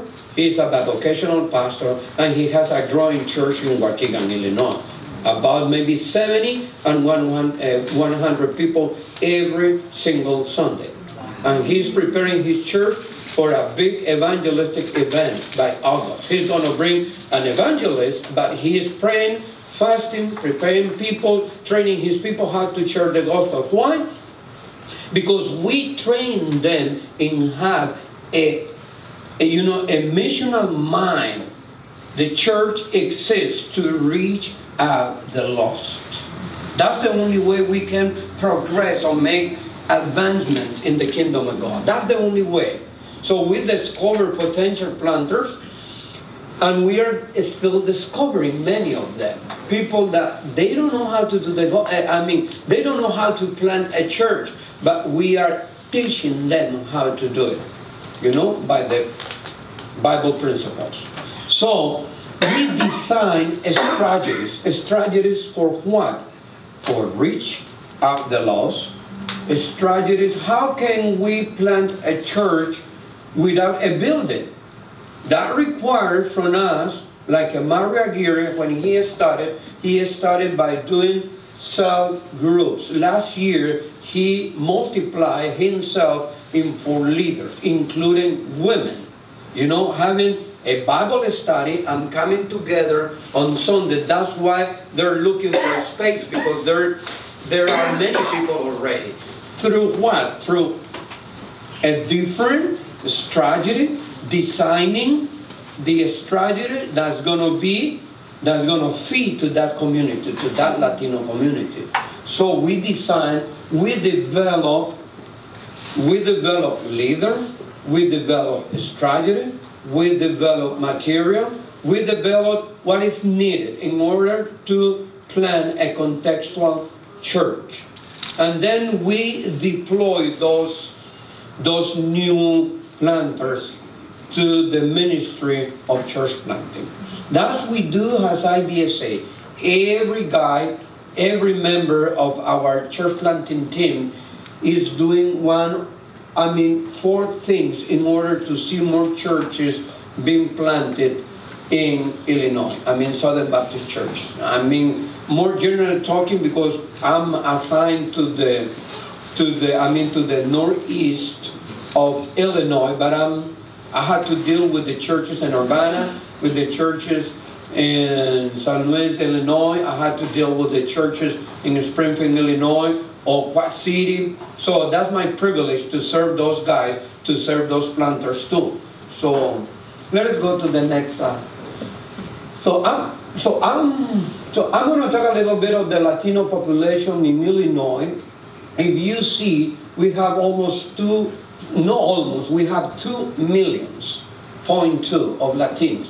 I was sharing with Pastor David that in Chicago, we are almost 1.5 million, because that's 2 million, that means Quad City, San Luis, Urbana, you name it, no? But it's 2 million, 2.2 millions of Latinos living. So we are what number in the nation? 1, 2, 3, 4, 5, 6. Wow. Okay, we are 6, you know. So we have a lot of, a lot of opportunities. If we divide 2 million, so let's say 1.5 million, if we divide that into 52 Latino churches in in Chicago, it's going to be 33,000 members of people for every church. And we are not doing that. So what that means, that we need to start more Bible studies, more different kind of churches. I'm not talking about starting churches in a building. Churches are important as buildings, but the real church is people. So that's why we are very interested in starting Bible studies to see how God is going to call His elect people, and then make disciples out of them, and then start a church. So that's the way. So can we go to the next? So this is now this is your community. Okay, this is both. This is what part of the community? This is West Inglewood. Inglewood. That's the West. You see the Latino community, Hispanic. So Hispanic are moving to this, to this neighborhood. It's 2.8. It's 3%. It's not 100%. As how many years? Maybe 20 years ago, this community was Afro-American. African-American. All people were Afro-American. Now you are receiving, all Latinos are coming to this neighborhood. There is many reasons why Latinos are coming to these neighborhoods. We are not Anglos. And our skin color is different. So we tend to look people that looks, as Similar. That look similar, that we're gonna be received without any question. You know what I mean, no? And Latinos is a diversity. You may have Japanese, Chinese, African Latinos. You go to, I remember about 27 years ago, I was working in Boston in a factory. And a guy from Puerto Rico, sister, he told me, "Where are you from?" And I told him, "I'm from Honduras." Don't kid me. "Yes, I'm from Honduras. Why you don't believe that I'm from, I'm from Honduras?" He told me, "Because I saw your soccer team, everybody's black." Yes. Thank you. I'm proud of that.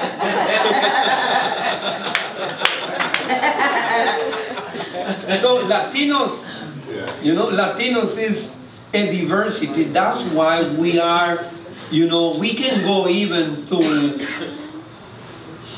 I'm going to tell you something. My youngest son, if you see him without me, you're going to see that boy is an Indian boy.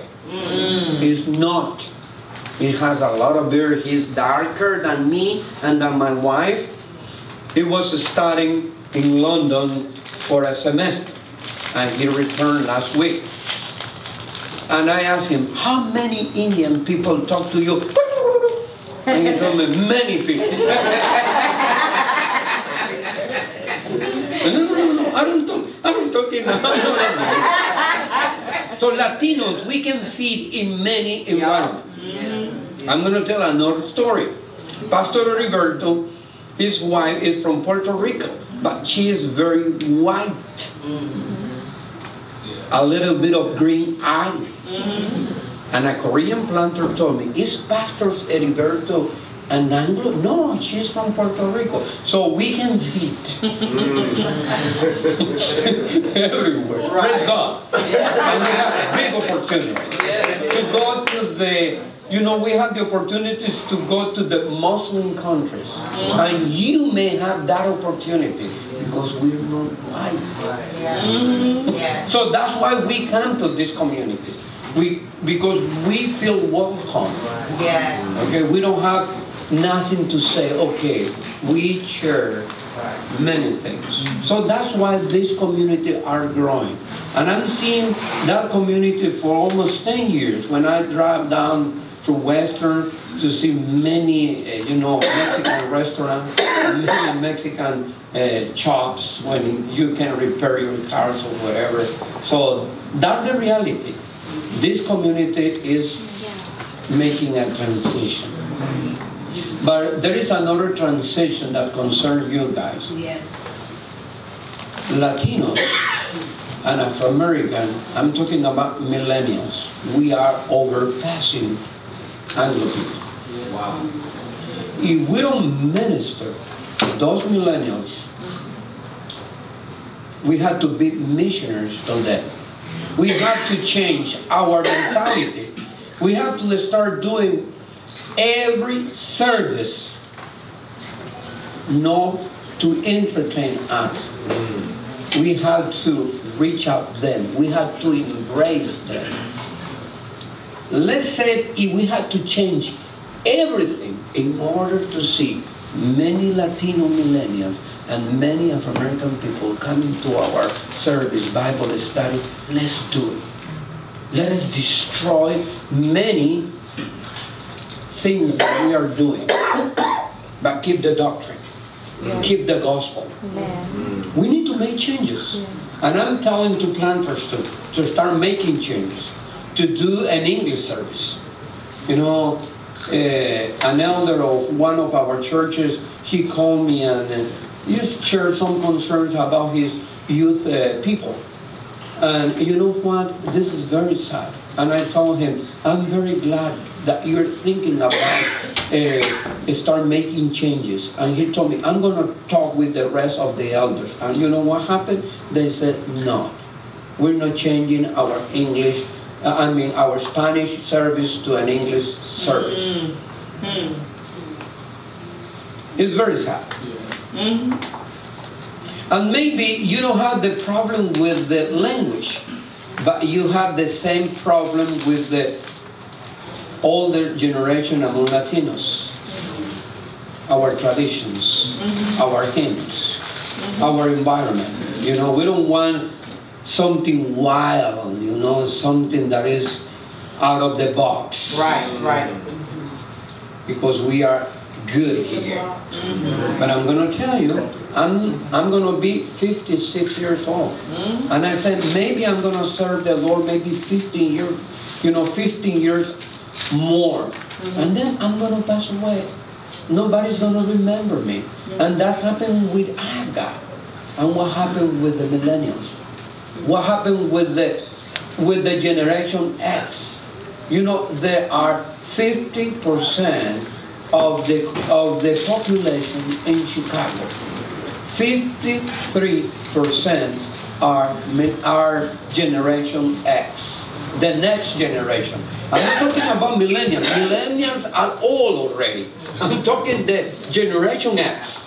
Those little guys, that they know how to handle a computer, an iPhone, or whatever better than millennials. That's right.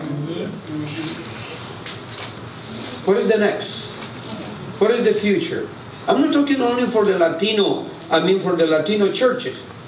I see these transitions that is happening yesterday, not tomorrow. So that's why every church needs a change.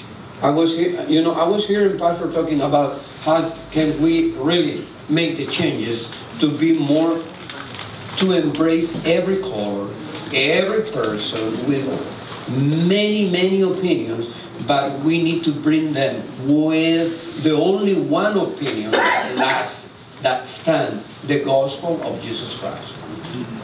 That's the only thing that remains at the end of the day. So the next one is the Eagle community, and it's growing. Can we go back just to show what is it's going to be 4% already. It's 0.9 plus almost 3 is almost 4. And this is the census. Okay, and what about people that they don't say, I'm illegal here?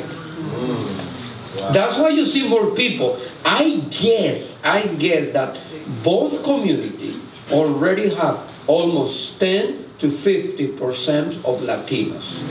What that means, you are only 85 already. So you can do a good mission work reaching out Latinos too. You can do it. You can do it. So let's go to the next one. So how to engage Latinos? So we have to develop a missional mind. What is the meaning of missional mind? That is going to lead us to a missional actions. So remember when the disciples were afraid, the same day of the resurrection of our Lord Jesus Christ? They were afraid, they were secluded, and He appears to them and says, peace be with you. And then He said a word that should be in our hearts. As the Father sent me, I'm sending you. And He blew the Spirit, and what happened? And they received that in order to fulfill the Great Commission. We are sent believers to go to our communities, to pray for our communities. I have many stories about praying for communities and seeing churches, but this function everywhere. My family, part of my family lives in Boston, Massachusetts. When I go to visit my family, I like to walk, and I walk from Chelsea to Revere. And I walk maybe 3, 4 miles to the beach, and I pray. In that walking, I start praying. And I remember telling a church, I was praying this morning that maybe this church can start a new church close to Revere. And you know what happened? One of the members called me one day and told me, when you're coming to Boston? So I'm going for, I don't remember why it was the opportunity to go, to visit my mother, but I don't remember the occasion, what happened. And he told me, we would like to invite you on Friday, because we know that you're going to be preaching. Yeah, I was ready to preach in one of the churches there, and he told me, we would like to invite you on Friday, to come on Friday, because we are starting a church.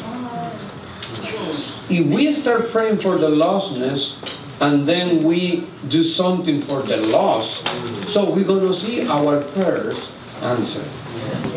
So this is very important to pray for our communities. That's the meaning of being missional.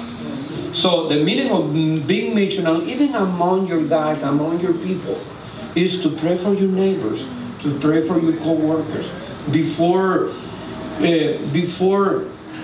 telling someone about Christ, we need to pray for them. And tell God, God, give me an opportunity to serve this person that I'm praying for. I remember going to Puerto Rico maybe 7 years ago, maybe more than that. Everybody was talking about how to evangelize the lost. But one of the pastors of Glenview Baptist Church in Puerto Rico, in Ponce, you know, that's my neighbor. Okay, Ponce. No? He shared in 20 minutes how to pray in order that God may open doors to share the gospel. In his church, he told us that they celebrate only people that pray every day to God, that He may open doors to share the gospel or to serve a person. And they commissioned those people that were ready to pray for their community, not to be ready to get a Bible tract and start serenading people. No, no, no, no. Just to see those connections to relate with people. Because people are suffering. People get divorced. People, you know, people is suffering. Somebody lost a friend, a relative, somebody, you know. We're hearing in Chicago many suffering stories. And we have the opportunity just to go them and tell them, how can I serve you as a church, or as a person, or as a friend? That's the meaning of being missional. This is not about going with a Bible tract. Yes, but a Bible tract is going to have bigger effect when we start helping people to know the gospel through our acts of deeds of love. Yes. You know, that's the second one. Have compassion for the lost. You know, I like, because we said the Good Samaritan, and I say the main topic of that parable is about loving the strange, loving people that we don't know. All right. Because we have the tendency to serve people that are Yes. okay, this person is nice to me. But what about person in a corner, person that is begging, person that is different, different. You know, with these changes about gender, even those people are strange to the gospel, and we have to love them, and we have to pray for them, and we have to show mercy, compassion to them. Yeah, that's right. It's not about judging them. That's right. It's not about that. But if we have the opportunity to serve them, so let us serve. If they don't come to church, don't worry about it. You are fulfilling the Great Commission and loving your neighbor. I remember that happened in what is the town? Marion? Oh, I don't remember. But one of the planters, he was doing ESL classes, and I remember asking him, "And what about with the group?" He told me, "No, we're not doing any more than ESL classes." Why? Nobody came to church, and I told him, "Why? You are serving your community. You are making a Latino feel better with English in this community. Sometimes you know why God doesn't bring people to His kingdom? Because we are trying to bring people to our church. Come on. Yes or not? That's right. I'm going to do this ministry because I want this guy come to my church. Wow. No, I'm going to do this ministry to do what the Good Samaritan did for this Samaritan. Amen. I mean, for these strange people, a Samaritan helping somebody else. Right. The scholar said that maybe that the guy that he helped was a Jewish people. A people that hate him. That's right. Wow. And I say, why we have to do ministries in order that people come to our church? Why we don't do ministry in order to be like Christ? How many people did our Lord serve and did they follow Him? I don't think so. Wow. Are you think about that? Wow. How many people? Wow. He was left alone. Remember Good Friday? He was left alone. That's right. All right. And He served everybody because He has compassion. Because He said, has the Father sent me, I'm going to obey my Father. I'm going to do the will of my Father. I'm going to give up my life for the lost. And no matter what, He obeyed. He was obedient. And people that follow Him, that follow His example, are kingdom builders, not our church builders. Because that's the big difference between have a kingdom mind, have the mind of Christ, serving the needy. Yes, we want people be transformed by the gospel, but that's not our word. That's the word of God. Yeah. All right. Yes or no? It is. But we have that tendency, no? That's good. And that's why we get discouraged. Talk to. And sometimes we say, okay, I'm giving this person this and that. And we were talking, remember, that many churches, they have food pantry or many activities, many activities, and praise God. But if you don't do a follow-up, Amen. Y'all hear that? you're missing the point. That's the opposite. No? But this is very simple, just to say people, smiling, say good morning, or refrain our saying if we are getting mad, if you don't get a good customer service, because we don't know if that people will come to this church and say, I remember this guy. It's very hard. I remember we were in Paris with my 3 kids. And my older son, he get crazy about crepes, And I was confused because he wanted his crepe without, I don't know what. And I told him, do you want Nutella? And I told it was an Asian guy. No, don't put Nutella. And Jorge told me, yes, Dad, I want Nutella. Okay, please, can you unwrap? No, I'm not unwrapping that. And he got mad to us. And then I said to him in French, can you be nicer? Because I know a little bit of French because we live in Montreal for 7 years. But I'm trying to learn English, no? That's great, so good. And I asked him, can you be more polite? And I said, my kid, after, that event said, because I'm a believer, I didn't say and I didn't make anything else, but I was prone to do something worse. We had to act as believers. Because I don't know if it was a Chinese guy and the other guy was an Arab guy. Because in Paris there is a lot of Muslim people. So our testimony, I don't know if that person, will know that we were believers, that we are believers. The testimony is very important. Everywhere we go, Some people struggle with that. I do the same thing. So, We may host events, programs, outreach activities to plant the seed, of the gospel. Just to plant the seed and leave the word of the Holy Spirit to start working in that people. I see many people that reject us at the beginning, but now they're leaders in their churches. Why? Because we gave the time to God, to transform their hearts, but we are doing our ministry. Our ministry as a believer is to be faithful to the Great Commission. Yes. That's our only task.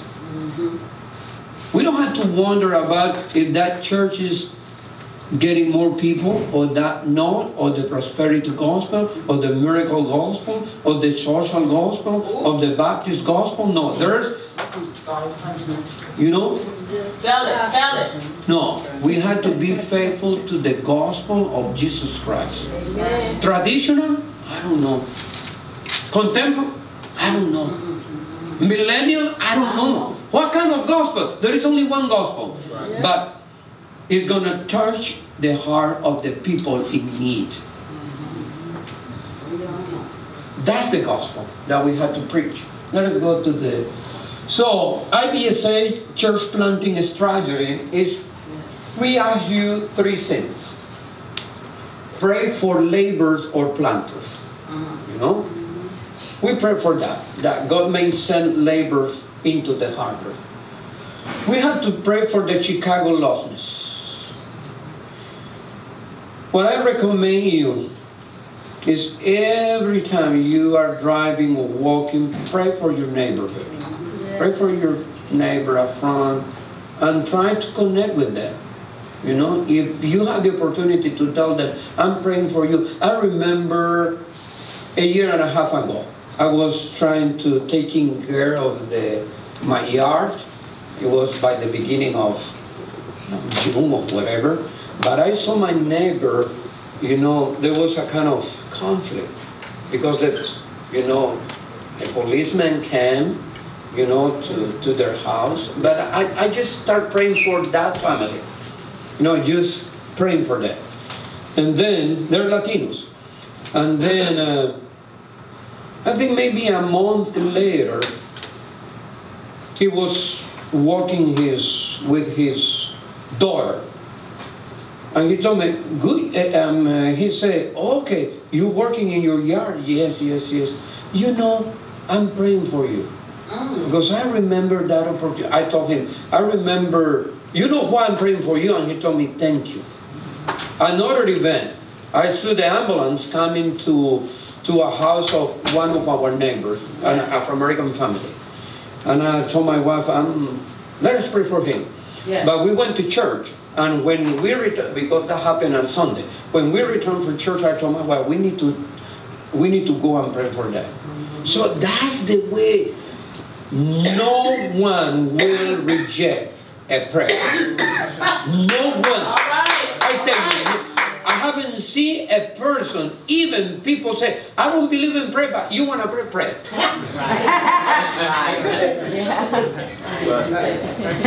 Connections. A day will come that when you will share the gospel and you will see the seed, or maybe somebody else will come, no a Jehovah's Witness, no a Mormon. This is our work. So, let us pray for this lostness in Chicago. We need to pray for more partner churches. What is the meaning of partner churches? Churches that are thinking about to host or to embrace or own a new church. That could be a Latino church hosting a Chinese or an Afro-American church, or maybe an Anglo church. Why not? We need more churches. We need buildings that can be used for maybe 2 ethnic groups, or maybe 2 or 3 ethnic groups. We have a church in Chicago, Uptown Baptist Church. They have 5 churches in the same building. And the building is not isn't in Uptown, being in Chicago, the building is not the nicest one. But who cares? There are 5 groups: a Latino, a Vietnamese, the Anglo church, there is a Romanian church, you mentioned. Why? Because this is the mission, of the gospel, of the church. Trying to embrace people from every people group in order that they may hear the gospel. Our facilities can help somebody else. I remember Pastor Victor Mendoza, there is a Latino church, a Southern Baptist church in Aurora. When they were praying for that building, a big building, those kind of Anglo buildings, he was telling God, "Hey God, give us that building. I'm gonna use that building. Our church is gonna use that building for the community." So in that building, they have War Relief Office.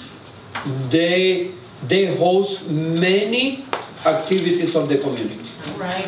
And the church is well known for that.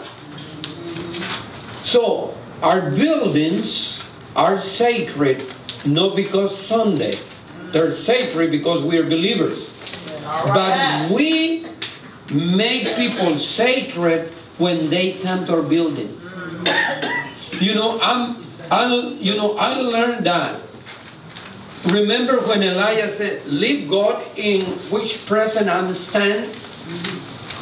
Every time we go to Walmart or everywhere, there the presence of God is there. And we bring the kingdom to them. Our presence is holy. Whenever you get mad sometimes, whenever you're not perfect, but we are a holy nation. The power of God is when we talk, when we open our mouth, that's the power of the word that transform people, that make an impact in the life of people. So that's the meaning of praying for them and then partner to decide to invest in the kingdom of God. Not in the kingdom of IBSA or the kingdom of evangelical churches. I'm talking about kingdom of God. This is the kingdom of God. I remember a pastor telling me,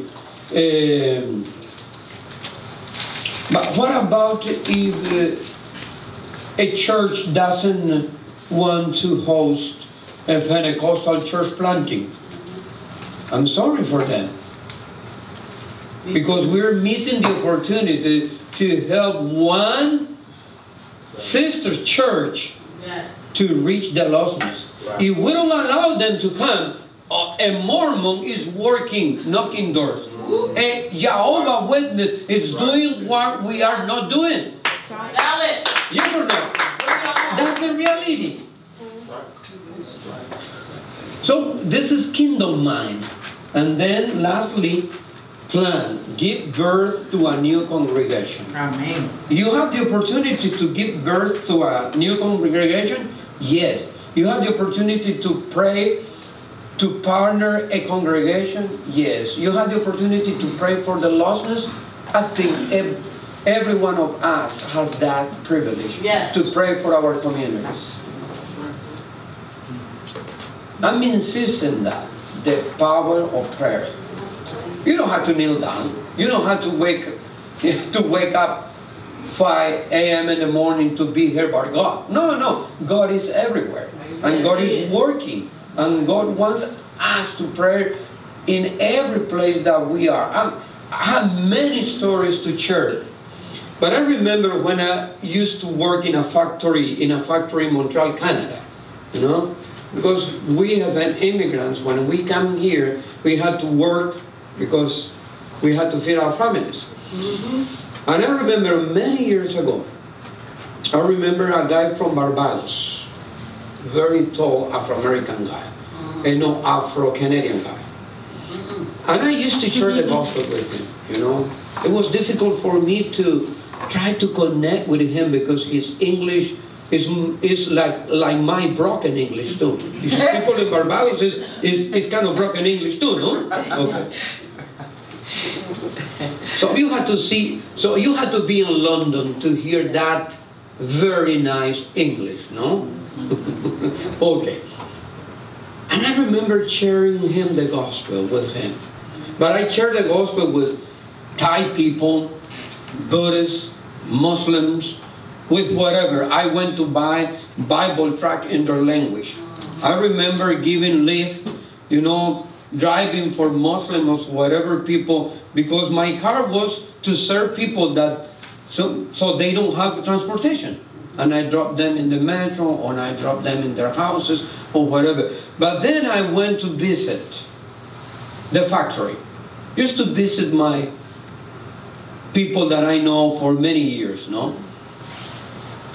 And he told me now, his name is Collins, that's his last name, Collins.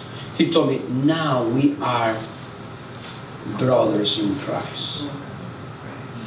What that means? Sharing the gospel. And I remember telling him, go to church. And I remember there is an Afro-American church in Atwater Metro Station in Montreal. And I told him, why you don't go to that church? I know that church is an Afro-American Canadian church or whatever.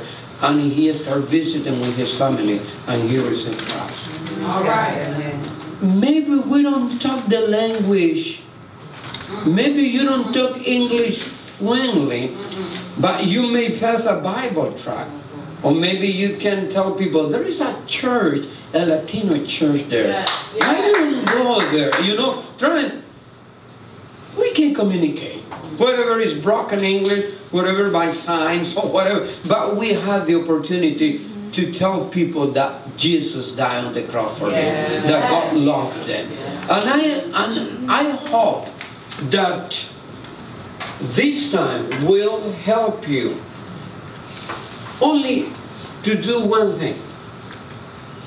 Every time you walk in your neighborhood or you drive in winter time, pray for your community. Pray for them. Yes. Pray for people. Hallelujah. That's the only thing we can do. Because in this environment with everybody is secluding himself in their homes, we don't have the means to open doors. But God, He will open those doors and give us the opportunity to minister people that we don't know. Yes. That's the only thing. That's the meaning of church planting. That's the meaning of being missionary. That's the meaning of sharing the gospel with somebody else. And God is going to open doors. I tell you, He will open doors sooner or later. Yes. God bless you. Yes. Thank you. Come on, take on some more praise. Wonderful. Are there any questions for Pastor George? As he sits, is there any questions that anyone had? Pastor. Okay. Is there a website we can go to, like, because we do go out into the community to find out, like we do meet Latinos and other races, that we can direct them to the church, and sometimes we don't know where the churches are located within our area. So is there so you go to ibsa.org, okay, and you're going to see in your left, you're going to see churches. You know, you click churches in Chicago, you're going to see the name of the churches, of the Latino churches there. You can see my picture there and tell people, call this guy. He's going to help you. Thank you. I'm going to connect him with any church that is close to his neighborhood. Yeah. Okay. Good. Any more questions? So are you saying that you connect them to a church like a Latino church? It has to be a Latino church, or could it be all depends. If they understand English, they can go to a English-speaking church. Yeah. But also keep in mind, we want to be a church open to all races and nations too. You know what I mean? Where we would like to have our ministries conducive for our community, so they can have an option either Bread Alive, or we could definitely recommend them to a church if the Lord so. But I mean, maybe your mission field is gonna be Latino, because that's the people that is coming. I mean, to your doors, to your neighbors. I mean, to your neighborhood. There are people that maybe are serving you, because they do service work, hospitality work. Yeah. Now, they're doing many things for us. I mean, Latinos. Yes. All right. Because sometimes, when we are witnessing to people, sometimes they're in passing in cars, and they may or may not be from our community. When we witness on payment, and like that, so they're in transit. But at least we'll have some options for them, and that we don't currently have. Yeah. Okay. You're right. Yeah. Right. That's right. I think I mentioned to him earlier that Blue is translating our bulletin, and also I just asked her about doing the thing about our brochure that says about our church.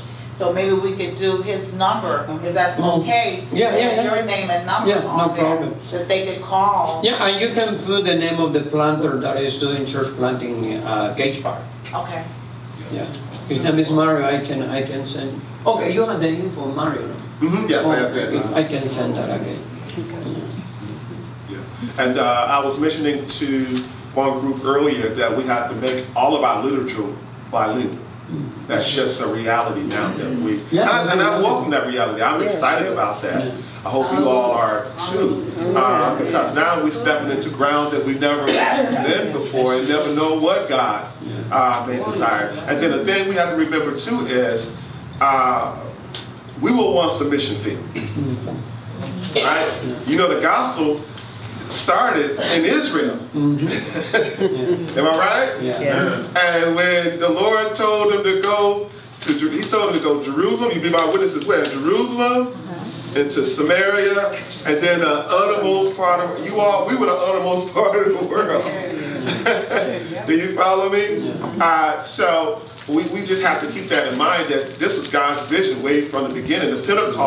The time of Pentecost, it brought people from all around the world to one place, so then he can get them saved and send them right back to those places all over the world. Do y'all see? So we want to be kingdom-minded, and kingdom-minded means being beyond what we see and what we're familiar with to unfamiliar territory. And we are responsible for our neighborhood, so we have to do the follow-up of our neighbors. So, and you're going to see families, and those families, the Latino families, most of our Latino families have 3 or 4 kids.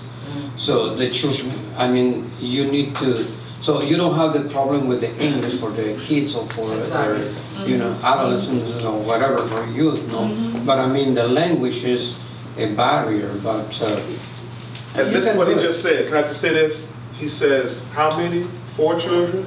3 or 4 children. What if we had a children's church? Yeah. Evangelistic. I'm just getting this thing outside of, if we had a bus to pick up the kids throughout the community and invite the family and say, look, we'll keep your children for 2 hours, 3 hours, feed them and everything, and send them right back. Yeah. How many parents would be against that? Yeah, they will. They will love it. Am I right? They would love that. We will be stuck with them. They would love that.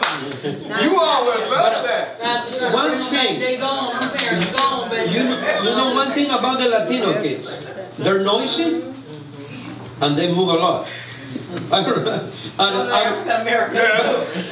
why I let them not to do all the thing they wanted, but we're different. We like to make a lot of noise. Many of them, many families, we tell them be at 11 and they're gonna be at 12. You know what is part of it.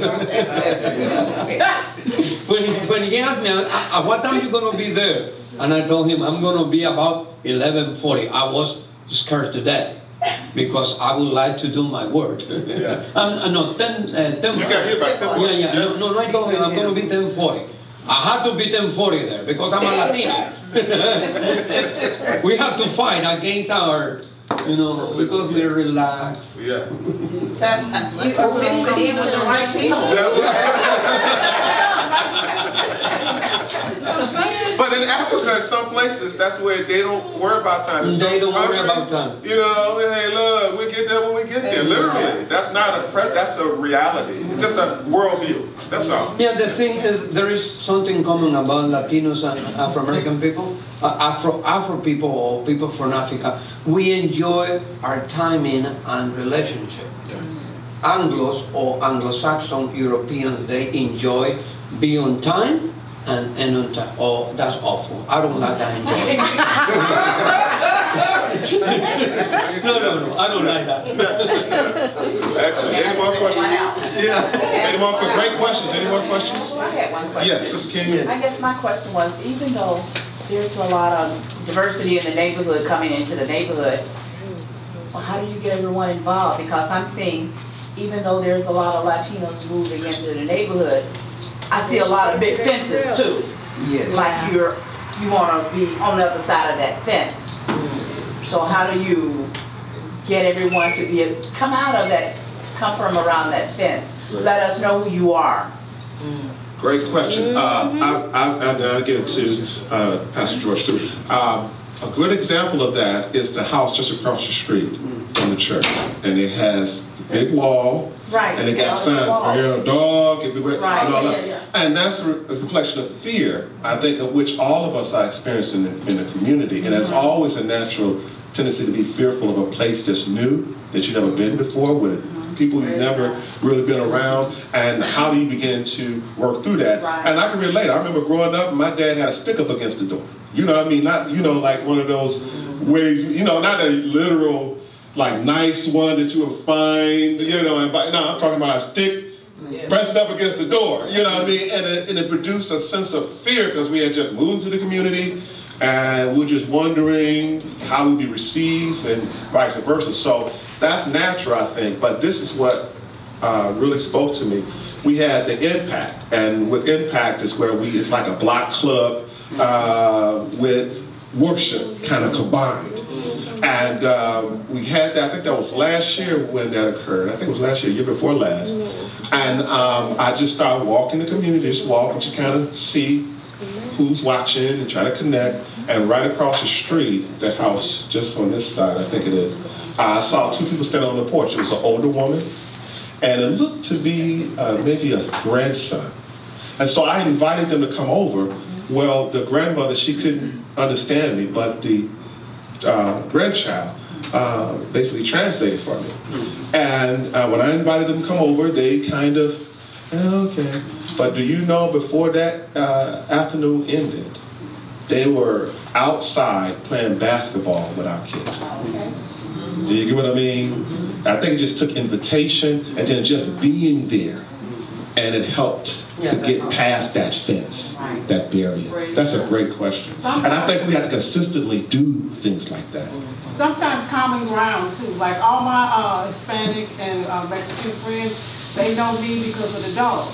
There's something about the dog that draws everybody to your gate, and now they know me by name, you know, and there's no fence. We all get along because of our dogs. And we talk about church and so forth and so on. Sometimes it's just a common ground. And just like Pastor said, those fences are for, some of them are afraid. And they all got, I got Hispanic and Latinos, 3 of them moved on my block. And they see me every day, they hola, hola, and then the little girl, she always jump over the gate to see me because she know I'm coming. And now the mother is trying to sell me everything she did. They coming out the gate. It's when people come into your neighborhood, I think it's for us to go and extend ourselves. Because if we don't say hi, if we don't say how are you, then they feel like, well, they don't want me here. So it's even like when we leave out of church and people are passing, we come out of church, we should be saying hello. How you guys doing? Even if they don't say anything back to you, but they'll get to know that we're a friendly church. Not that you are invading our space. So I think that's one of the things. Extend ourselves. That's a question. Any more questions? Anything at all? Can we get God some praise once again? think this is so important, and there's a method to my madness. Let me just give you this, and then they kind of set this up. I had already been talking to Pastor Mario and Julio. The name of their church in English is God With Us. I don't know it in... Okay, I have to work on that. Y'all have to help me on that. Okay, and they're in the church in, I think it's the back of the yard. Gage Park, yeah. And then they're actually in a home. And so they had come here, asked for me just to see if we could form some level of partnership. This is what I love about them. Julio said, we just want to partner. And that spoke volumes to me because though they were asking for our help, I'm saying we need your help.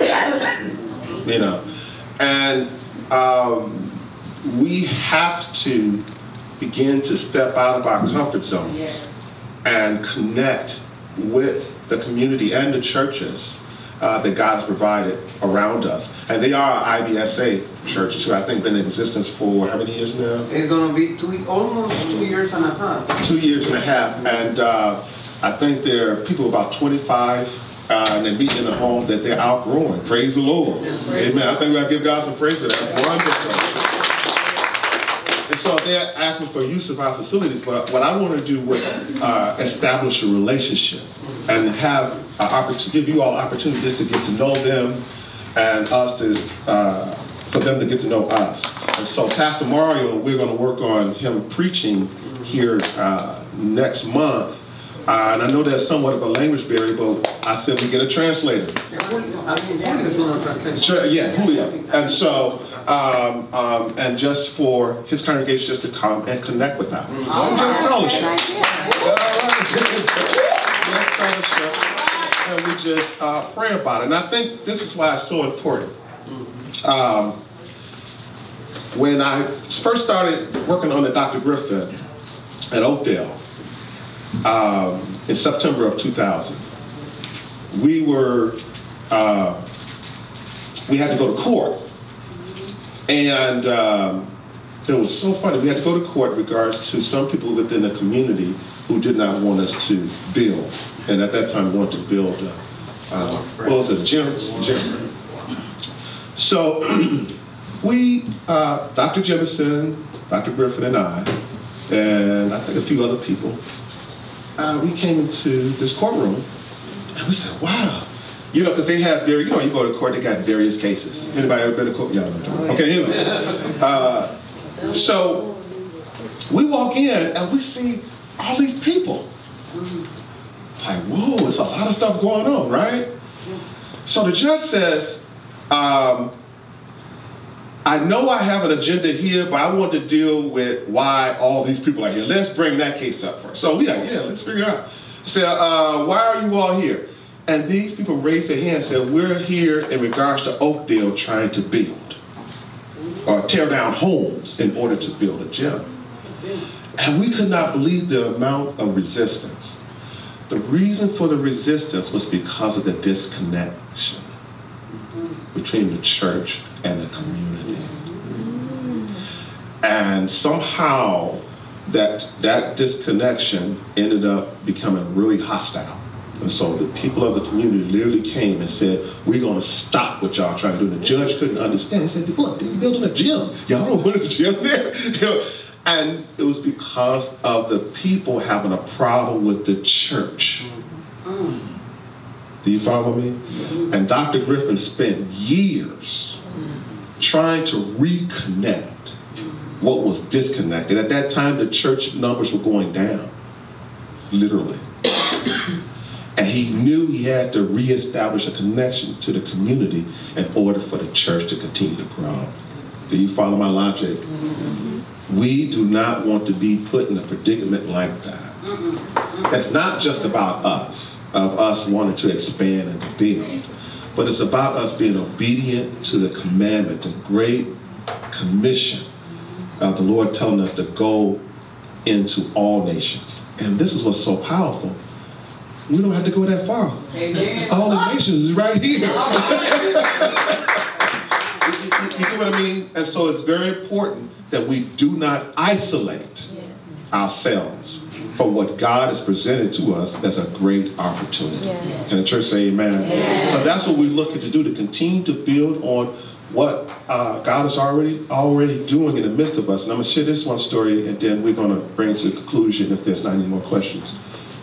When we walk the community, I don't know if you all know this, but the people who say, I remember Bread of Life and know about Bread of Life are 30 and 40 years and up.